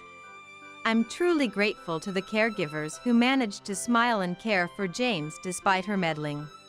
Not just me, but James and the others were fed up with Amelia's persistent attitude. However, one day, while my husband and I were secretly discussing how to encourage her independence, she announced, "I got engaged and I'm moving out. Goodbye, Dad. I'll come back to visit sometimes." With that, Amelia left the house obediently. We were surprised, but with her stormy presence gone, the house's atmosphere stabilized. James was aging and his condition was a concern, so there were talks of moving him to a care facility, but as I got accustomed to caregiving, we decided to continue with home care. Amelia, now living at her fiancé's place, often returned home. "I bet there'll be leftovers from dinner tonight. Put them in a Tupperware, I'll take them with me." Apparently, she was relying on our leftovers to avoid cooking for her fiancé. Her selfishness remained, treating me like a housemaid as before. "Amelia, don't order Emma around without helping yourself." Yeah, sorry Emma. That's enough, right? Hurry up with the dinner." Even when scolded by James, she would dismiss it with an indifferent attitude. Honestly, the amount of food I had to prepare didn't change much from before she left, so that wasn't really an issue. Rather, the problem was the food and utility costs. Although Amelia had moved out and stopped contributing financially, her frequent returns and unrestrained behavior strained our budget. Moreover, she had no sense of saving electricity or money. "Amelia, turn off the lights in unused rooms." "Can I go ahead if you're not using the shower?" Amelia, lying on the couch with her back to the still-on TV, seemed to be playing games on her mobile phone. She had left the lights on in the bathroom and changing room, indicating she'd take a shower, but showed no signs of moving. The unnecessary electricity use and her lingering were holding everyone back. When I asked her to decide between gaming or showering, Amelia glared at me angrily. "Don't tell me what to do. I was just about to go. You always nag about saving and cutting costs, but it hardly makes a difference." "You're so petty, Auntie." "What did you just call me?" "I called you Emma. Don't pretend you heard wrong and get mad," she retorted, even as James scolded her. While saying this, Amelia finally turned off the TV and headed to the changing room.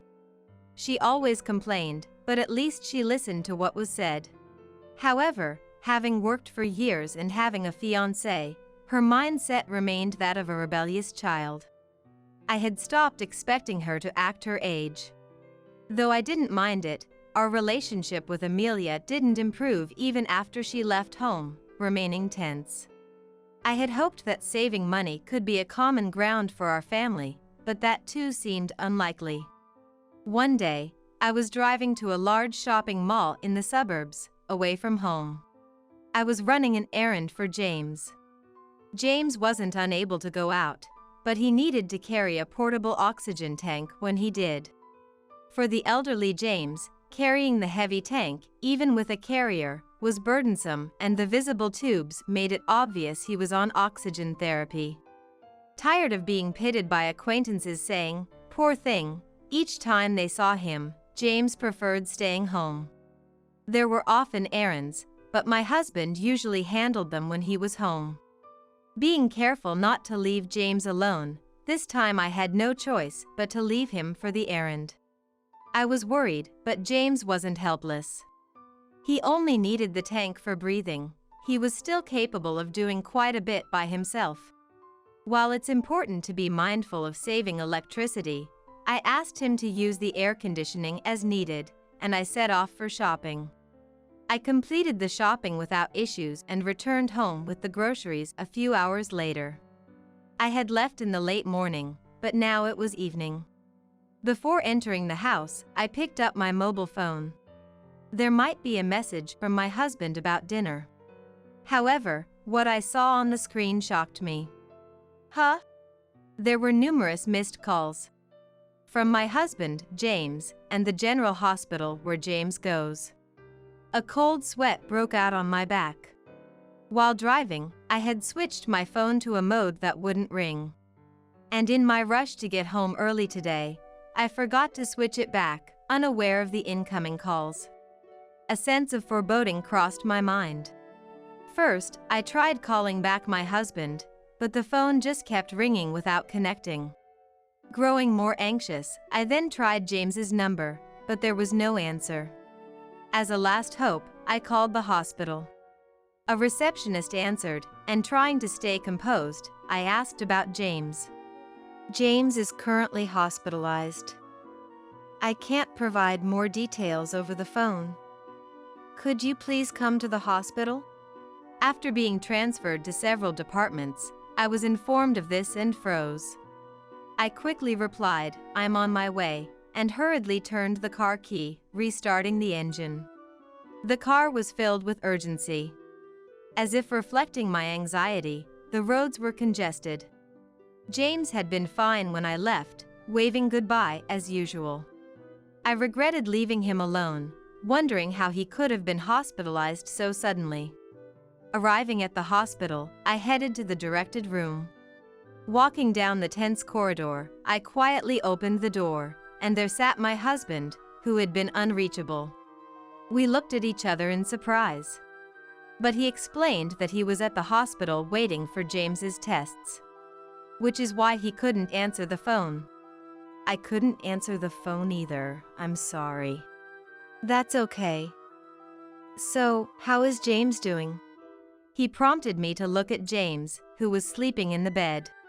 His complexion seemed a bit off, but his breathing, which I had been worried about, appeared calm. He's okay. There's no problem with his condition. He's just here for some tests. Actually, hearing from my husband that James was not in danger, I finally relaxed. But why was James hospitalized? Just as I was about to ask that question, the door to the room burst open. It was Amelia, rushing in, her eyes filled with fear. She ignored us and ran straight to James's bed.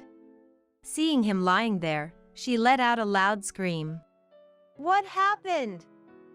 Dad!" Her voice was so loud that my husband hurried to calm her down. But her frantic voice echoed through the room. "Please calm down!" My husband tried to pull her away from the bed. Her frightened voice eventually quietened down, but then she suddenly glared at me and started yelling with intense emotion. "What were you doing while you were with him?" I was overwhelmed by her anger and lost for words. My husband intervened to calm her, but her anger was still directed at me. Confused, I was caught in a strange sensation. James needed oxygen, but such a sudden hospitalization seemed unlikely. Wait, can we talk calmly?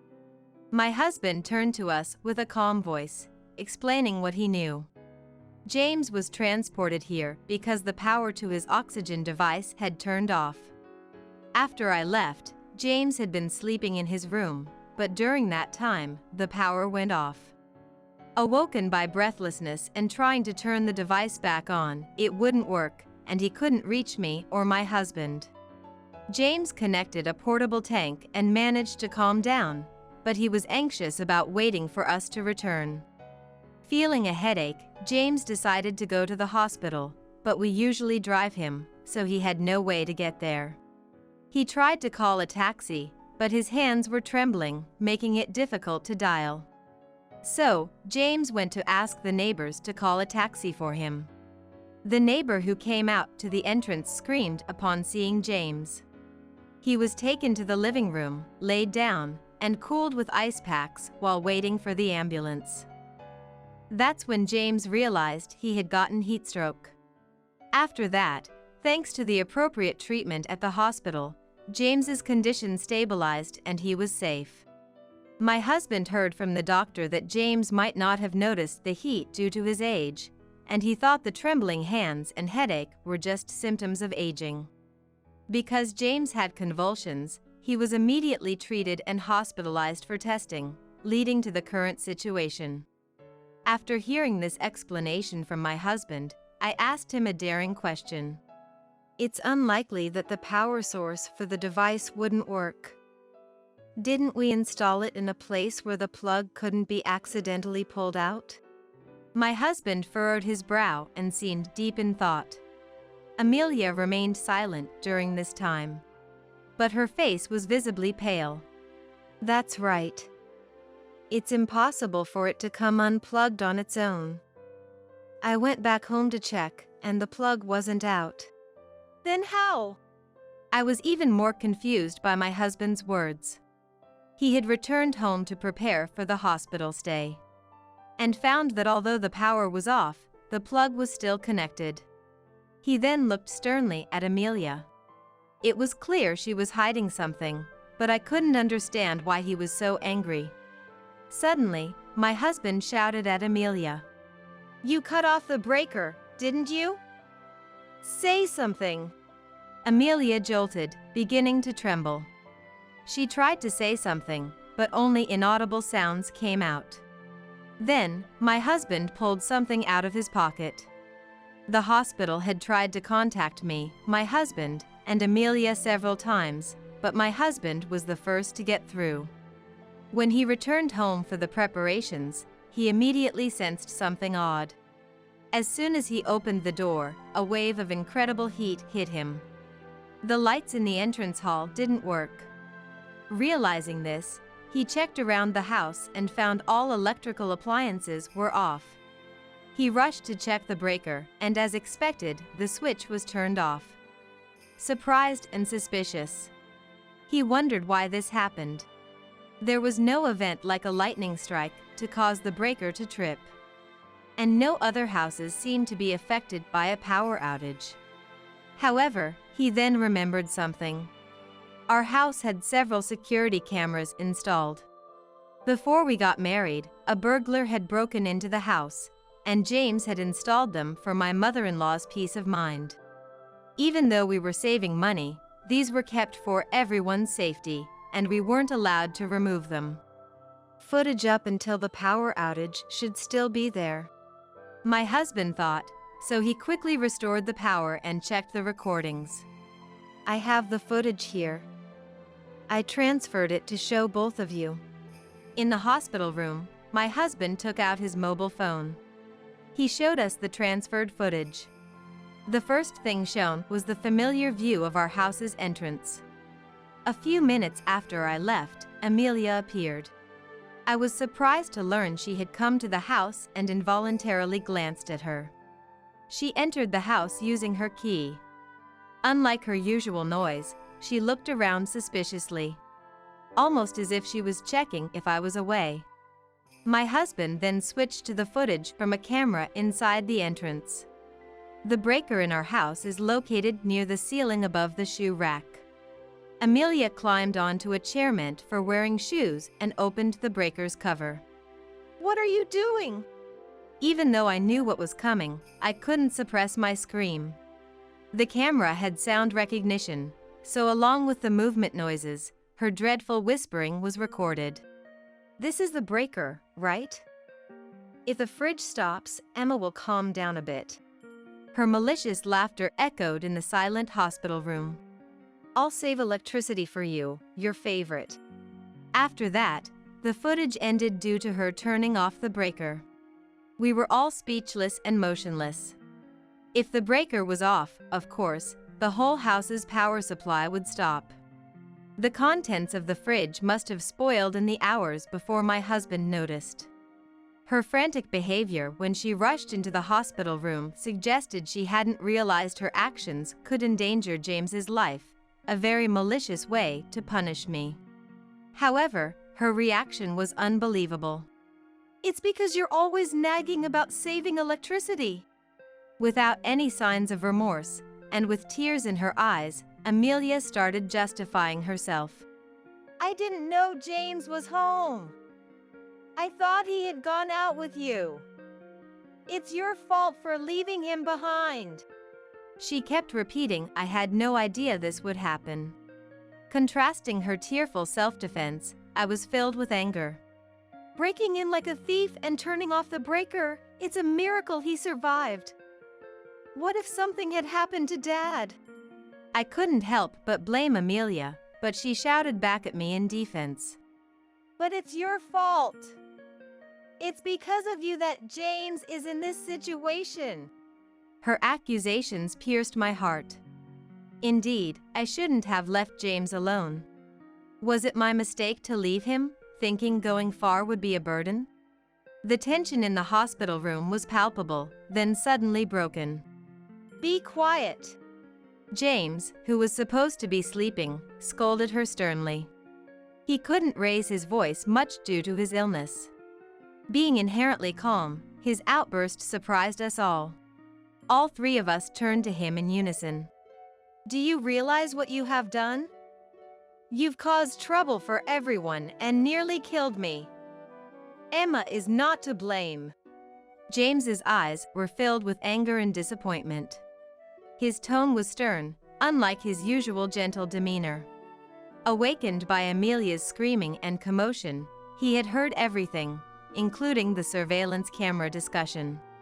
If you're going to continue making noise, leave. And don't come back to the house ever again. Scolded harshly, Amelia turned pale and froze, but soon began to cry loudly, which was very disturbing.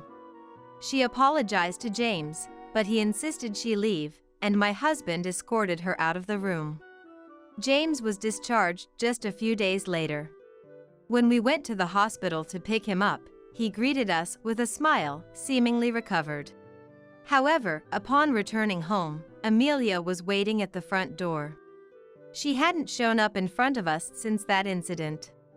We were expecting an apology, but her words were the same as before. It's your fault. It's all because of you that James ended up like this. James and my husband were exasperated. Unwilling to admit fault and still blaming me, James stepped forward. Be thankful I'm not reporting you to the police because you're family. Your actions are absolutely unforgivable. His cold voice in the hospital room hadn't changed, and she fell silent. But James didn't stop there.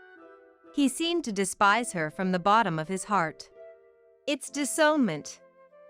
I can't believe you still don't realize the severity of what you've done. Don't come to our house again. I went to the hospital, but I won't attend your wedding either. He spoke harshly, pushed Amelia aside, and entered the house vigorously. She was probably not expecting to be disowned by her own father, and stood there in shock. We decided to stand by James and support him. So, we entered the house, leaving her behind. Amelia repeatedly tried to apologize afterwards, but James ignored all her attempts. Having been troubled by her too much, we had no sympathy and upheld his decision. James had been asked to financially support Amelia's wedding and honeymoon, but he refused all requests and declared he wouldn't attend the wedding. One day, Amelia ambushed me outside the house. She desperately apologized and begged me to persuade James, but I had already decided not to forgive her. Knowing she would persist if ignored, I quietly listened to her before leaving her there and walking away. This series of events eventually became known to Amelia's fiancé. James had refused to attend the wedding for safety reasons, which puzzled her fiancé, prompting him to contact James. Unaware of the full story, her fiancé was shocked to hear about the emergency caused by Amelia and hurriedly apologized to James. The fiancé, unlike Amelia, seemed to have reasonable judgment. Calling her actions attempted murder, the wedding was eventually called off. They hadn't moved into their new home yet, but the fiancé canceled it and kicked Amelia out. Having already quit her job and spent her savings on beauty treatments in preparation for the wedding, she was left nearly broke, with the wedding cancellation costs to bear. She fell into debt but didn't show up at our doorstep. Meanwhile, the three of us were living peacefully. Without Amelia's disruptive presence, James's health seemed to be improving. Though we couldn't be complacent due to his age, a care facility seemed unnecessary for now. We were even planning a trip. Get to cleaning the house already. Slaves don't get to rest. That's what my husband Anthony said as he splashed beer on me. I was so taken aback by the suddenness of it all that I froze. My body was wet, and the distinctive smell of beer filled my nostrils. As I stood there in disbelief, Anthony hurled more abuse my way. What should I do? What does Anthony want from me? Just when I felt cornered and at a loss for words, I heard a voice from the computer. The moment he heard that voice, Anthony, who had been red-faced and angry just seconds before, stiffened and collapsed on the spot. My name is Chloe. I'm 33 years old. I work as an office clerk at a company in a certain region, putting my all into my job every day. My days consist of dealing with large amounts of data and documents and punching numbers into a calculator. I think to myself that the company should make more use of computers, but being one of the younger employees within the company, I didn't have much say. I worked while being mindful of my superiors and was forced to attend drinking parties I didn't want to go to. My spirit was utterly exhausted. These numbers are wrong again. I'm sorry. Please, I'm really counting on you. You've been making a lot of mistakes lately. Yes, sir. The mistakes kept piling up due to my fatigue, further diminishing the little confidence in my work I had to begin with. I wondered if quitting would be better for me. It was during these times that a certain man started coming to the company as a salesperson. This man was the person who would later become my husband, Anthony. From just one look, it was clear that Anthony was a kind man. Even to me, who only did things like making coffee, Anthony was always kind. I found myself drawn to Anthony before I knew it. However, I couldn't bring myself to express my feelings to Anthony. It was all one-sided on my part, and I was sure Anthony didn't think anything of me. That thought was always in my mind. But a few months after Anthony started coming to the company, to my surprise, he approached me. We started going out for drinks after work, which led to us dating. After 2 years of dating, we were able to get married. With our marriage, I quit my job, and Anthony and I started a new life in a new home. We picked out a place we both liked after visiting various real estate agents. Quitting my job and thinking about the happy life ahead with Anthony made my heart lighten. However, the life I had envisioned was not to be. A month into our marriage, I noticed Anthony was acting differently. "Welcome home, Anthony. You're early today." "Yeah, well." He didn't look at me and didn't even greet me back properly. Seeing Anthony so different from usual genuinely worried me. After that, Anthony seemed somewhat listless. Are you okay? You seem tired. Huh? Oh. He seemed more irritable than tired. Indeed, he was different from his usual self. I thought maybe he was just tired today, and didn't think much of it. However, the next day and the day after that, Anthony's attitude remained unchanged. Gradually, it wasn't just his attitude and greetings. He stopped taking the sandwiches I made for him and didn't contact me when he was coming home late. I could tell that he was starting to treat me carelessly. Maybe I had done something to offend Anthony. As I pondered over this, my own time flew by. I was filled with insecurities about my behavior and thoughts of Anthony. Things changed a few months after Anthony started showing a change in his attitude. He began to verbally abuse me out of nowhere. One evening, Anthony spoke to me without touching his dinner. "Hey, Chloe. Do you realize?" Realize what? Without a subject, his sudden question was impossible to understand. I urged Anthony to explain further. Without any sign of remorse, Anthony said, "Your cooking is terrible. What? Terrible? Yeah. I guessed you hadn't noticed. Think about how I feel, having to eat such terrible food every day. I had often cooked meals during our dating period, but he had never made such a complaint before. He always seemed to enjoy the meals, and he had told me many times they were delicious. Watching him like this, I never thought Anthony would find the meals I made unpalatable. You used to say it was delicious. What? Did I? Seeing my anxious face, Anthony started laughing loudly. Then, after a good laugh, Anthony put down his fork and went back to the bedroom. Looking at the untouched meal, I felt indescribable. I too put down my fork and kept replaying Anthony's words in my mind. Had he been hiding that he found the meals unpleasant all this time? Or had my cooking skills just declined? I thought about it a lot, but couldn't come to a satisfying conclusion. However, one thought did seem to make sense. His recent behavior, his words just now. I thought maybe Anthony had come to dislike me. At first, I thought maybe he was just a little tired, but his recent behavior has definitely been too much. The Anthony I knew would have told me if he was tired.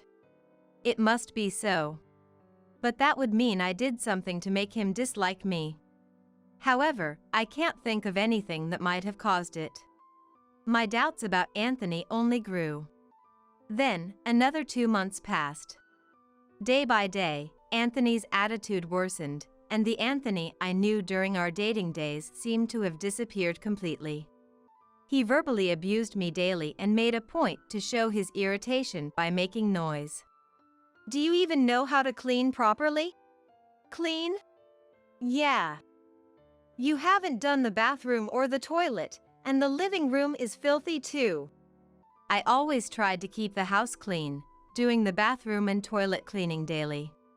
I even vacuumed every day. What else does Anthony want me to do? While I was feeling down, Anthony didn't stop hurling insults.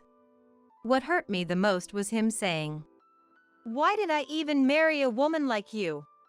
Was all the love he professed just a lie? The moment I thought that, I felt tears streaming down my cheeks. Ugh, why are you crying? Cut it out with the fake tears. In the past, if I cried, he would comfort me. Now, he only says cruel things. Anthony went back to the bedroom, mocking me. Initially, we shared the same bedroom, but now I've been pushed out. I've gotten quite used to sleeping on the living room sofa. I knew I was being taken for granted and not treated with respect. But I couldn't bring myself to decide on divorce. I still had faith in Anthony. However, as expected, my feelings didn't reach him, and his treatment of me only got worse day by day. "Hey, dinner." As soon as I thought he was asking for food, "I can't eat this terrible food," he would complain. I suggested eating out a few times, but for some reason, Anthony stubbornly refused. "Why?" He wouldn't give me any reason. Anthony would come home from work, complain about the entrance being dirty or the toilet being dirty, and demand food. Since his attitude started to change, I've often wondered what I did wrong, but seeing Anthony's behavior up to now, I've concluded he's just using me to vent his stress. The contradiction between what he says and his actions, constantly finding fault and berating me, it's clear he's just venting. I understand Anthony is tired from work. But I'm human too. Being constantly criticized, I too accumulate stress. I had hoped for a change, but I've reached my limit. "Hey, Anthony. Can we stop this?" I gathered my courage to talk to Anthony. "I don't know if it's because you're tired from work, but can you stop taking it out on me? I'm also stressed from being criticized by you every day." Anthony looked at me in surprise, speechless. "Huh? What are you talking about?" It's just like I said. You come home and immediately start complaining about me. I'm trying my best, you know? Anthony was half laughing as he listened to my words. But as soon as I finished speaking, his face turned red with anger. You know what? Who do you think you are? You're a housewife, but you can't clean or cook properly. What's wrong with complaining? Living carelessly like that. That's what pisses me off. Then, can you tell me what's wrong so I can fix it? No, I won't say. It's clear that nothing will change even if I tell you. You need to figure out what's wrong by yourself. Anthony evaded the question when I asked what was wrong with me.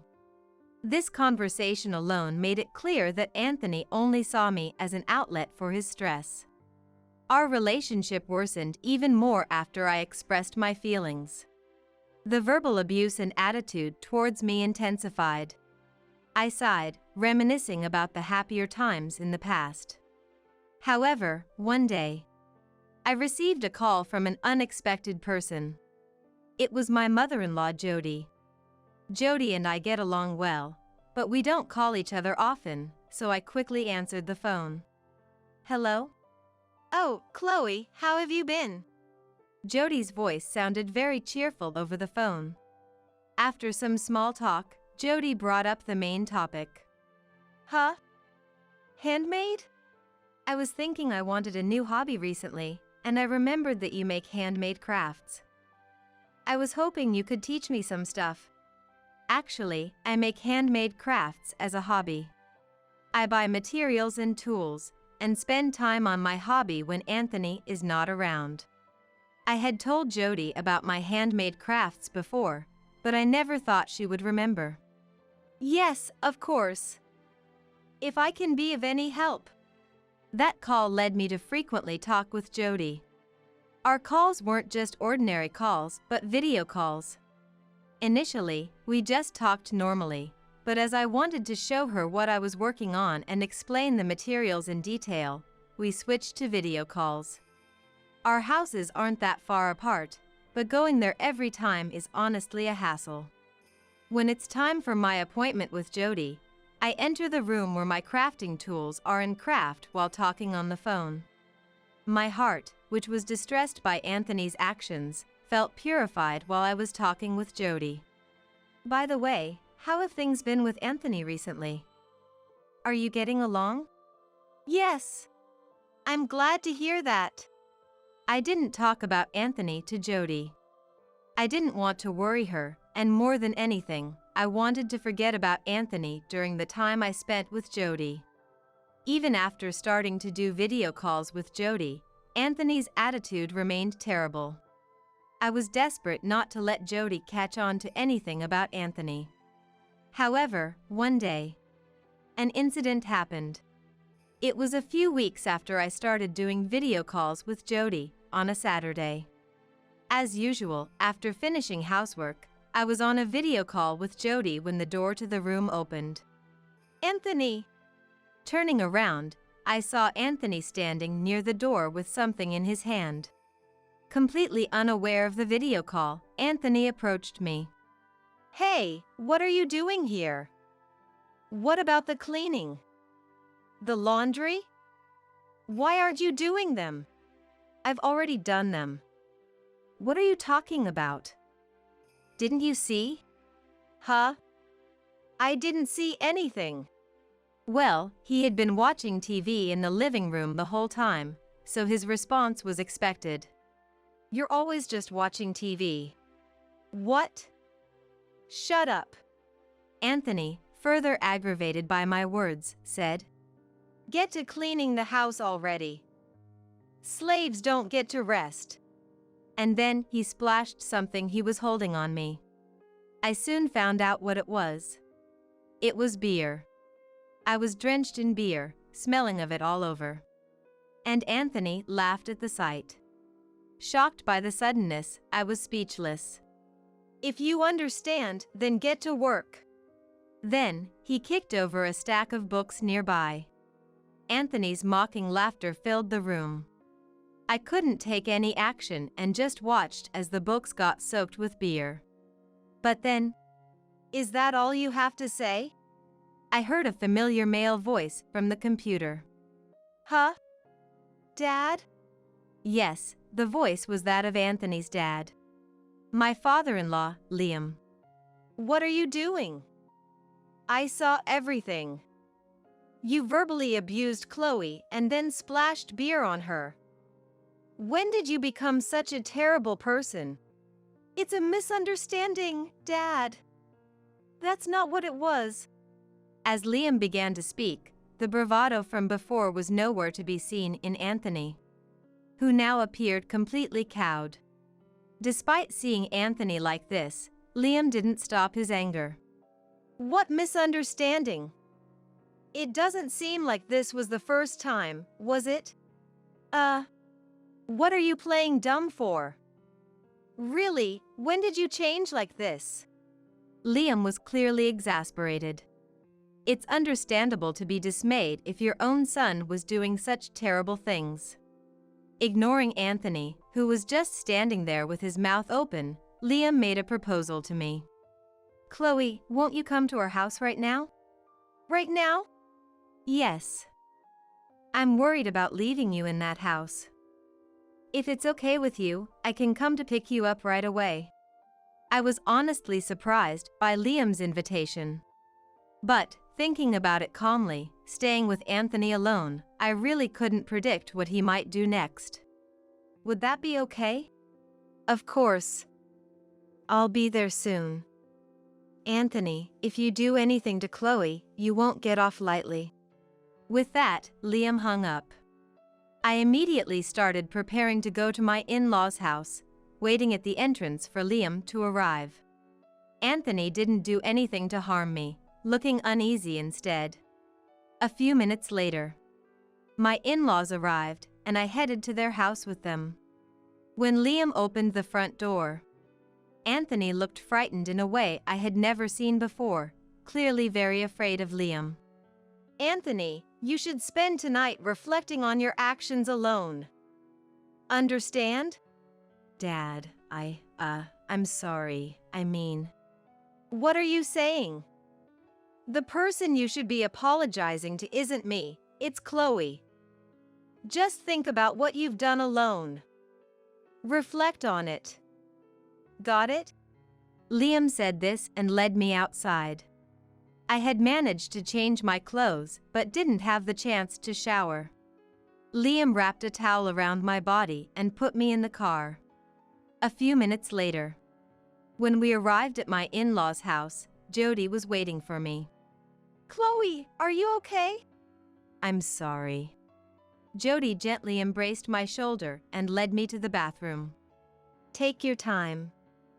There are clothes and towels here for you. Thank you.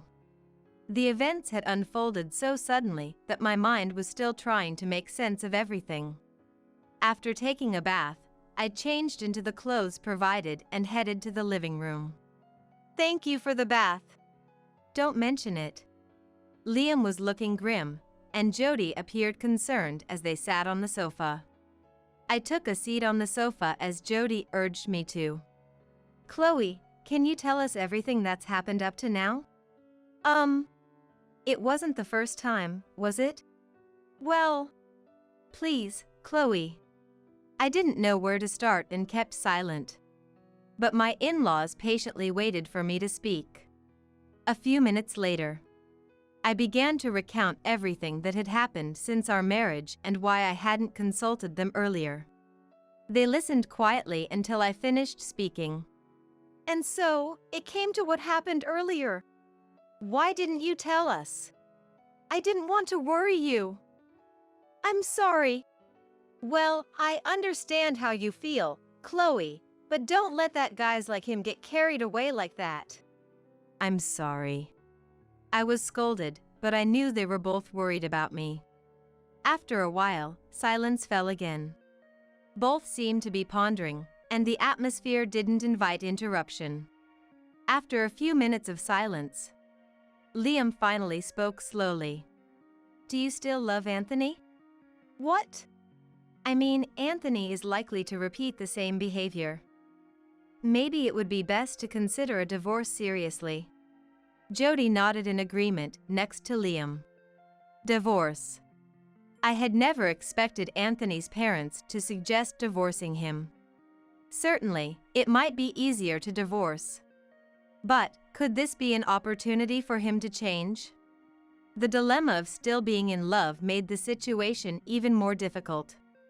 However, they quietly waited for my decision. After a few minutes of thought, I made my choice. I'll get a divorce. I decided on divorce. There was a part of me that wanted to believe in Anthony, but after much thought, it was clear he had never listened to anything I said before. If I didn't divorce and went back, he would likely return to his terrible attitude towards me again. That's what I thought. My decision seemed to have relieved them both. After some discussion, we decided I should file for divorce as soon as the next day. This way, I could finally be free from Anthony. Even though I had hoped for Anthony's change of heart until the very end, part of me felt relieved once the divorce was decided. The next day, I went to the house with my in-laws, holding the divorce papers in hand. As soon as we rang the doorbell, we could hear footsteps inside, and Anthony came out. Chloe. And Dad and Mom. Seeing the faces of my in-laws, Anthony showed an obviously disappointed expression. It should have been clear that I wouldn't return alone so soon after what had happened. We entered and sat down on the sofa. My in-laws also sat down beside me. Anthony was still flustered and hadn't even apologized to me yet. Watching him, I said, "Anthony, I want a divorce." "What? Divorce?" "I've thought about it, and I no longer have the confidence to continue with you. If we start living together again, your attitude will just revert back, and over time, you'll forget about what happened this time and repeat the same behavior, won't you?" "That's not. Can you say for sure that won't happen? Besides, you haven't properly apologized to me yet. It's clear you haven't reflected at all from your actions." "I'm sorry." Anthony quickly apologized after hearing my words, but it was too late. I had no intention of forgiving Anthony anymore. It's too late for everything. Just sign the divorce papers quickly. With my in-laws on my side, I could boldly express my thoughts to Anthony. Too late. "Anthony, what were you thinking last night? Not even apologizing to Chloe, and now you're surprised to be faced with a divorce. If you were aware of how terrible you've been, being divorced wouldn't come as a surprise. I did do terrible things, but I never thought it would lead to divorce. Not expecting to be divorced? You really have a blissfully ignorant brain." Anthony shrank back at my words. All his bravado seemed to have been left somewhere far behind. In the end, Anthony reluctantly signed the divorce papers. Our relationship ended without a single sincere apology from him. By the way, as I was packing to leave the house, I asked something that had been on my mind. "Why did your attitude change all of a sudden after we got married? There was nothing like this when we were dating." Reluctantly, Anthony opened up. "I didn't want to be looked down upon. That's all." "Looked down upon? Did I ever act like that when we were dating?" "No, you didn't." "Keep your weird fantasies in check. It's really unbelievable." Okay. With that, I left the house with my in-laws, never to return again. I felt a bit sad to leave the house itself, to which I had grown attached. After filing the divorce papers, I stayed with my in-laws. Being a housewife without my own income, my in-laws told me I could live with them. Of course, I was nervous at first. But gradually, I got used to the atmosphere of my in-laws' house and could even enjoy doing handicrafts with Jody. During this time, Anthony tried to contact me, but Liam made it clear through my mobile phone. "We're cutting all ties with you." And he never contacted me again. Anthony probably never imagined I would be living with his parents. Seeing that he tried to contact me even after the divorce, it was clear he still looked down on me. Divorcing such a man was the right decision. I can't thank my in-laws enough for encouraging the divorce. Now, a year after the divorce, I've started living on my own and working part-time, leading a fulfilling life. I felt it wasn't right to keep relying on my in-laws' house forever. Though I've moved out, I still keep in touch with my in-laws and continue to receive their support. They've treated me like their own family, even though we're not related by blood. My current goal is to repay my in-laws. What could I do to make them happy? Today, I continue to live with gratitude towards my in-laws. "You're not allowed in here." Linda blocked my way, standing right in front of me. I reconsidered, thinking maybe the funeral was not ready yet, but I was not just an attendee, I was a family member. I looked into Linda's face for an answer, but there was none written there. "You can't come in." "No, but I'm Tom's wife."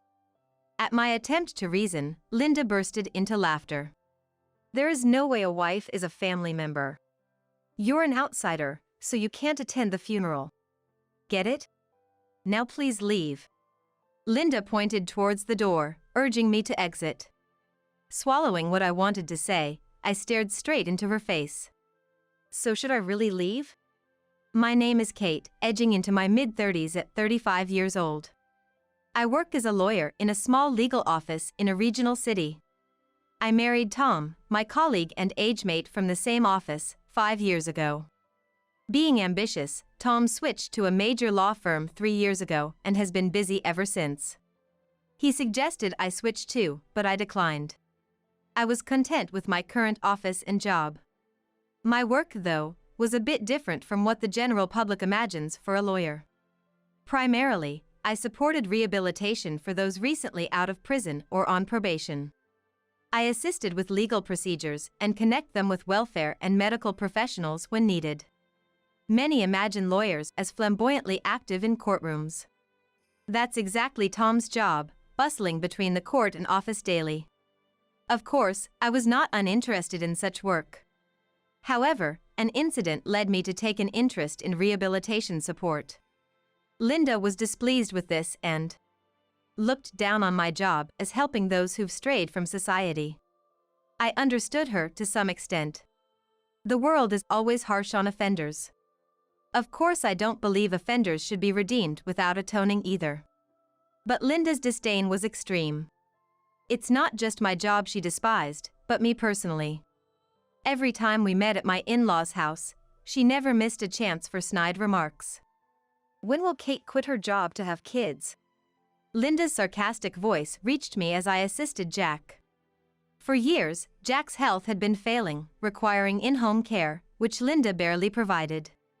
So, I filled in, enduring Linda's barbs as I care for Jack. "But Kate's middle-aged now, maybe kids are out of the question. Why didn't Tom marry someone younger?" Ignoring Linda's complaints, I gently laid Jack on the bed. Trying not to catch Linda's attention, I sighed. Then, Jack's lips moved slightly, seemingly saying not to worry. I smiled awkwardly at Jack. No matter how busy I was or how much Linda taunted me, I didn't stop caring for Jack. Sadly, Jack's condition kept worsening.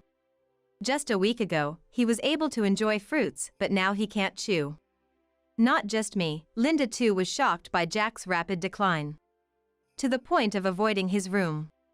Doctors said he had a week left at most.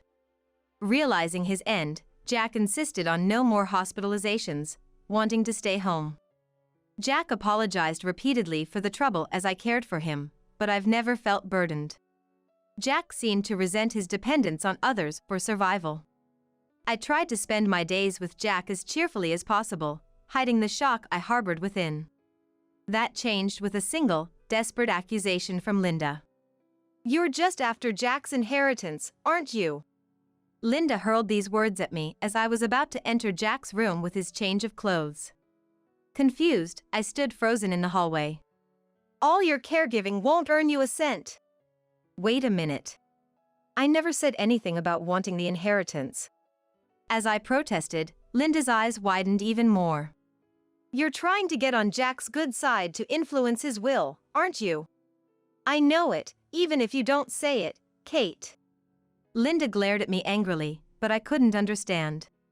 Until she mentioned it, I hadn't thought of the inheritance at all. I purely wanted to be there for Jack, making his remaining time comfortable, choosing to spend more time with him than at work. I had no ulterior motive to receive an inheritance through my caregiving. Tom, alerted by the commotion, came upstairs. What's going on here? Why are you shouting? Tom, Linda's saying. Listen, Tom. This woman, she's after Jack's inheritance. Linda's words drowned out mine. Hearing Linda's claim, Tom's expression darkened. Kate, are you really after the inheritance? Faced with Tom's suspicious gaze, I shook my head. Of course not. You know, Tom. Linda hasn't been caring for Jack at all. That's not true. I'm not involved because you said to leave it to you. I felt dizzy at Linda's absurd claims. She was trying to paint me as the villain, feeding all sorts of things to Tom. I prayed Tom wouldn't just take Linda's words at face value, but my hope was in vain. Tom looked at me with contempt. So, what Mom said was true? Tom muttered to himself, seemingly convinced. At that moment, Linda smirked at me. A look of victory visible only to me. I can't trust someone who insults Mom to care for Dad. Please leave this house. Tom's voice was cold as he made this declaration. Struggling to find my voice, I managed to speak. Who will care for Jack then? It's obviously Mom. Who else? Caught off guard by being suddenly addressed, Linda panicked. She probably hadn't expected to be tasked with caring for Jack herself. I handed her Jack's clothes, her smile strained. I'm a bit busy today. But Kate can do it instead. Just no inheritance. With that, Linda hurried downstairs. Tom, seeing me with the clothes, tersely told me not to do anything unnecessary and followed Linda down. I couldn't believe my actions were misconstrued this way. Feeling dejected, I entered Jack's room. Jack, thought to be asleep, was sitting up slowly in his electric bed, watching me intently. Did you hear that? I asked awkwardly, and Jack nodded slowly. He motioned for me to sit beside the bed. As I gently took a seat in a nearby chair, Jack began to speak in a whispery, frail voice.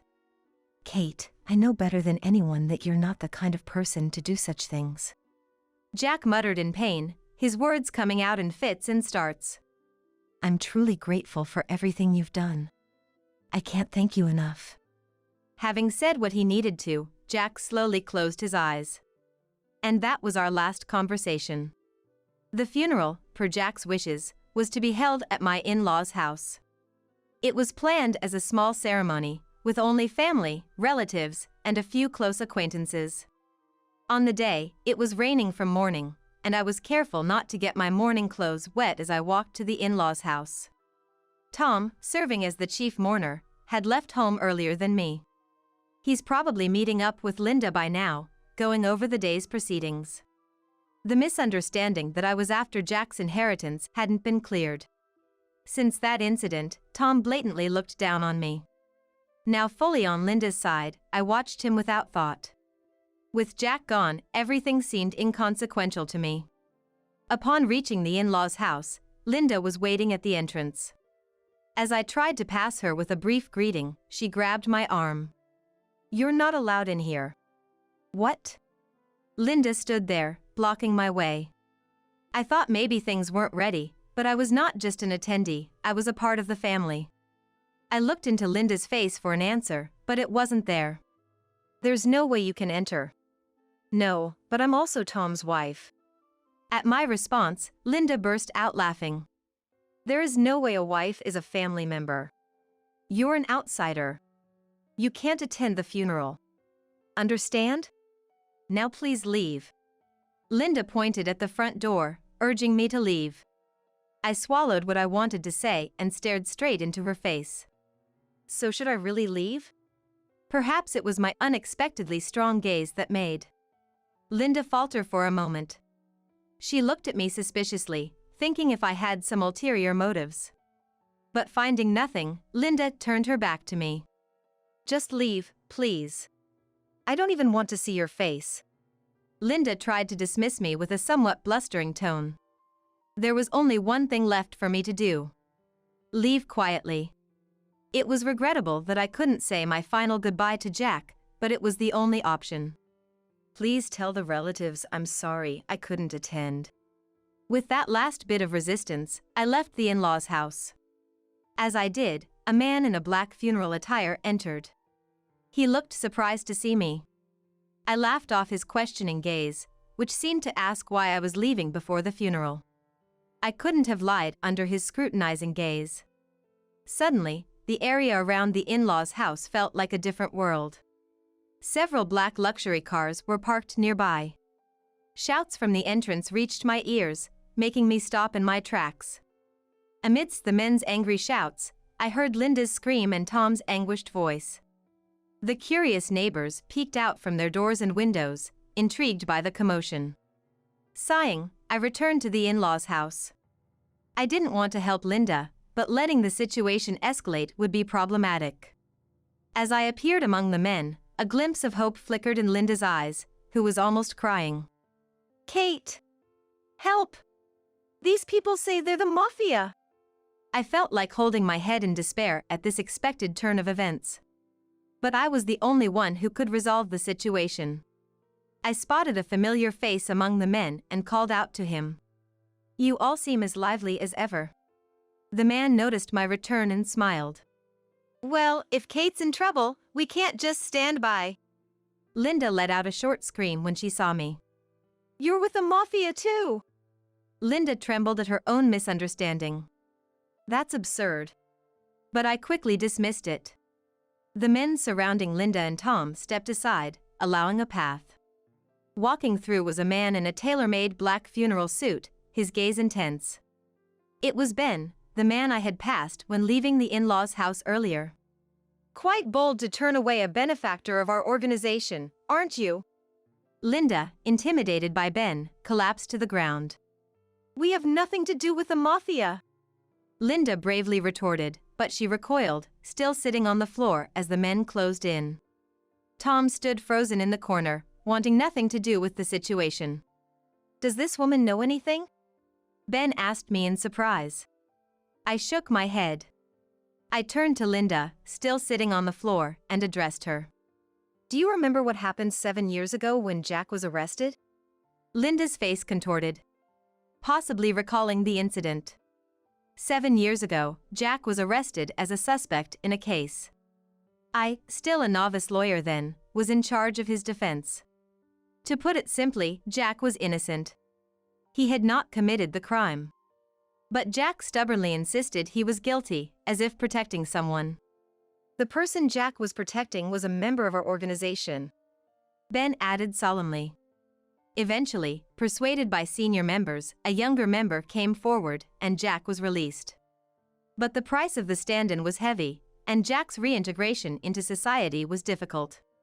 That's when I developed an interest in rehabilitation support. While legally supporting Jack's reintegration, I also served as a liaison with the mafia trying to contact him. Arrests and releases were common in the mafia.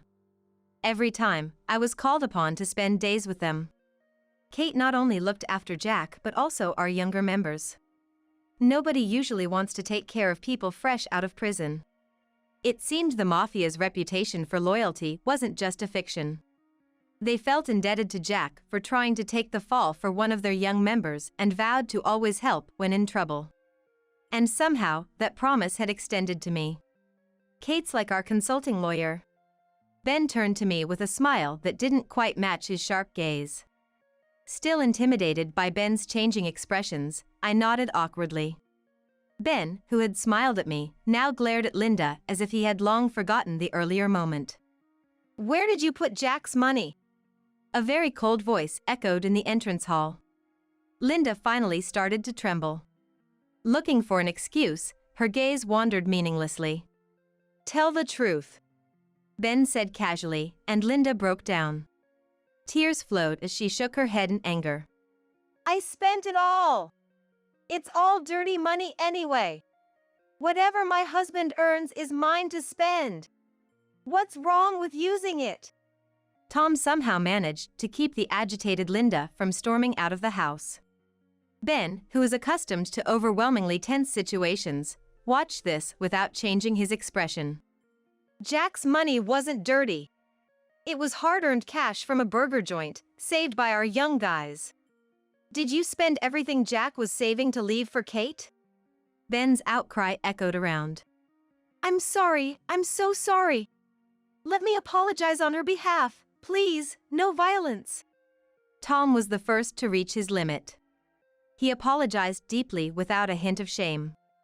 I was astounded watching Tom, who had been silent till now, turn apologetic when he sensed personal danger. He even said sorry to me for doubting me, but I was not in the mood to listen. Can you pay back everything Jack saved for Kate? Ben deliberately intimidated Tom and Linda with his glare.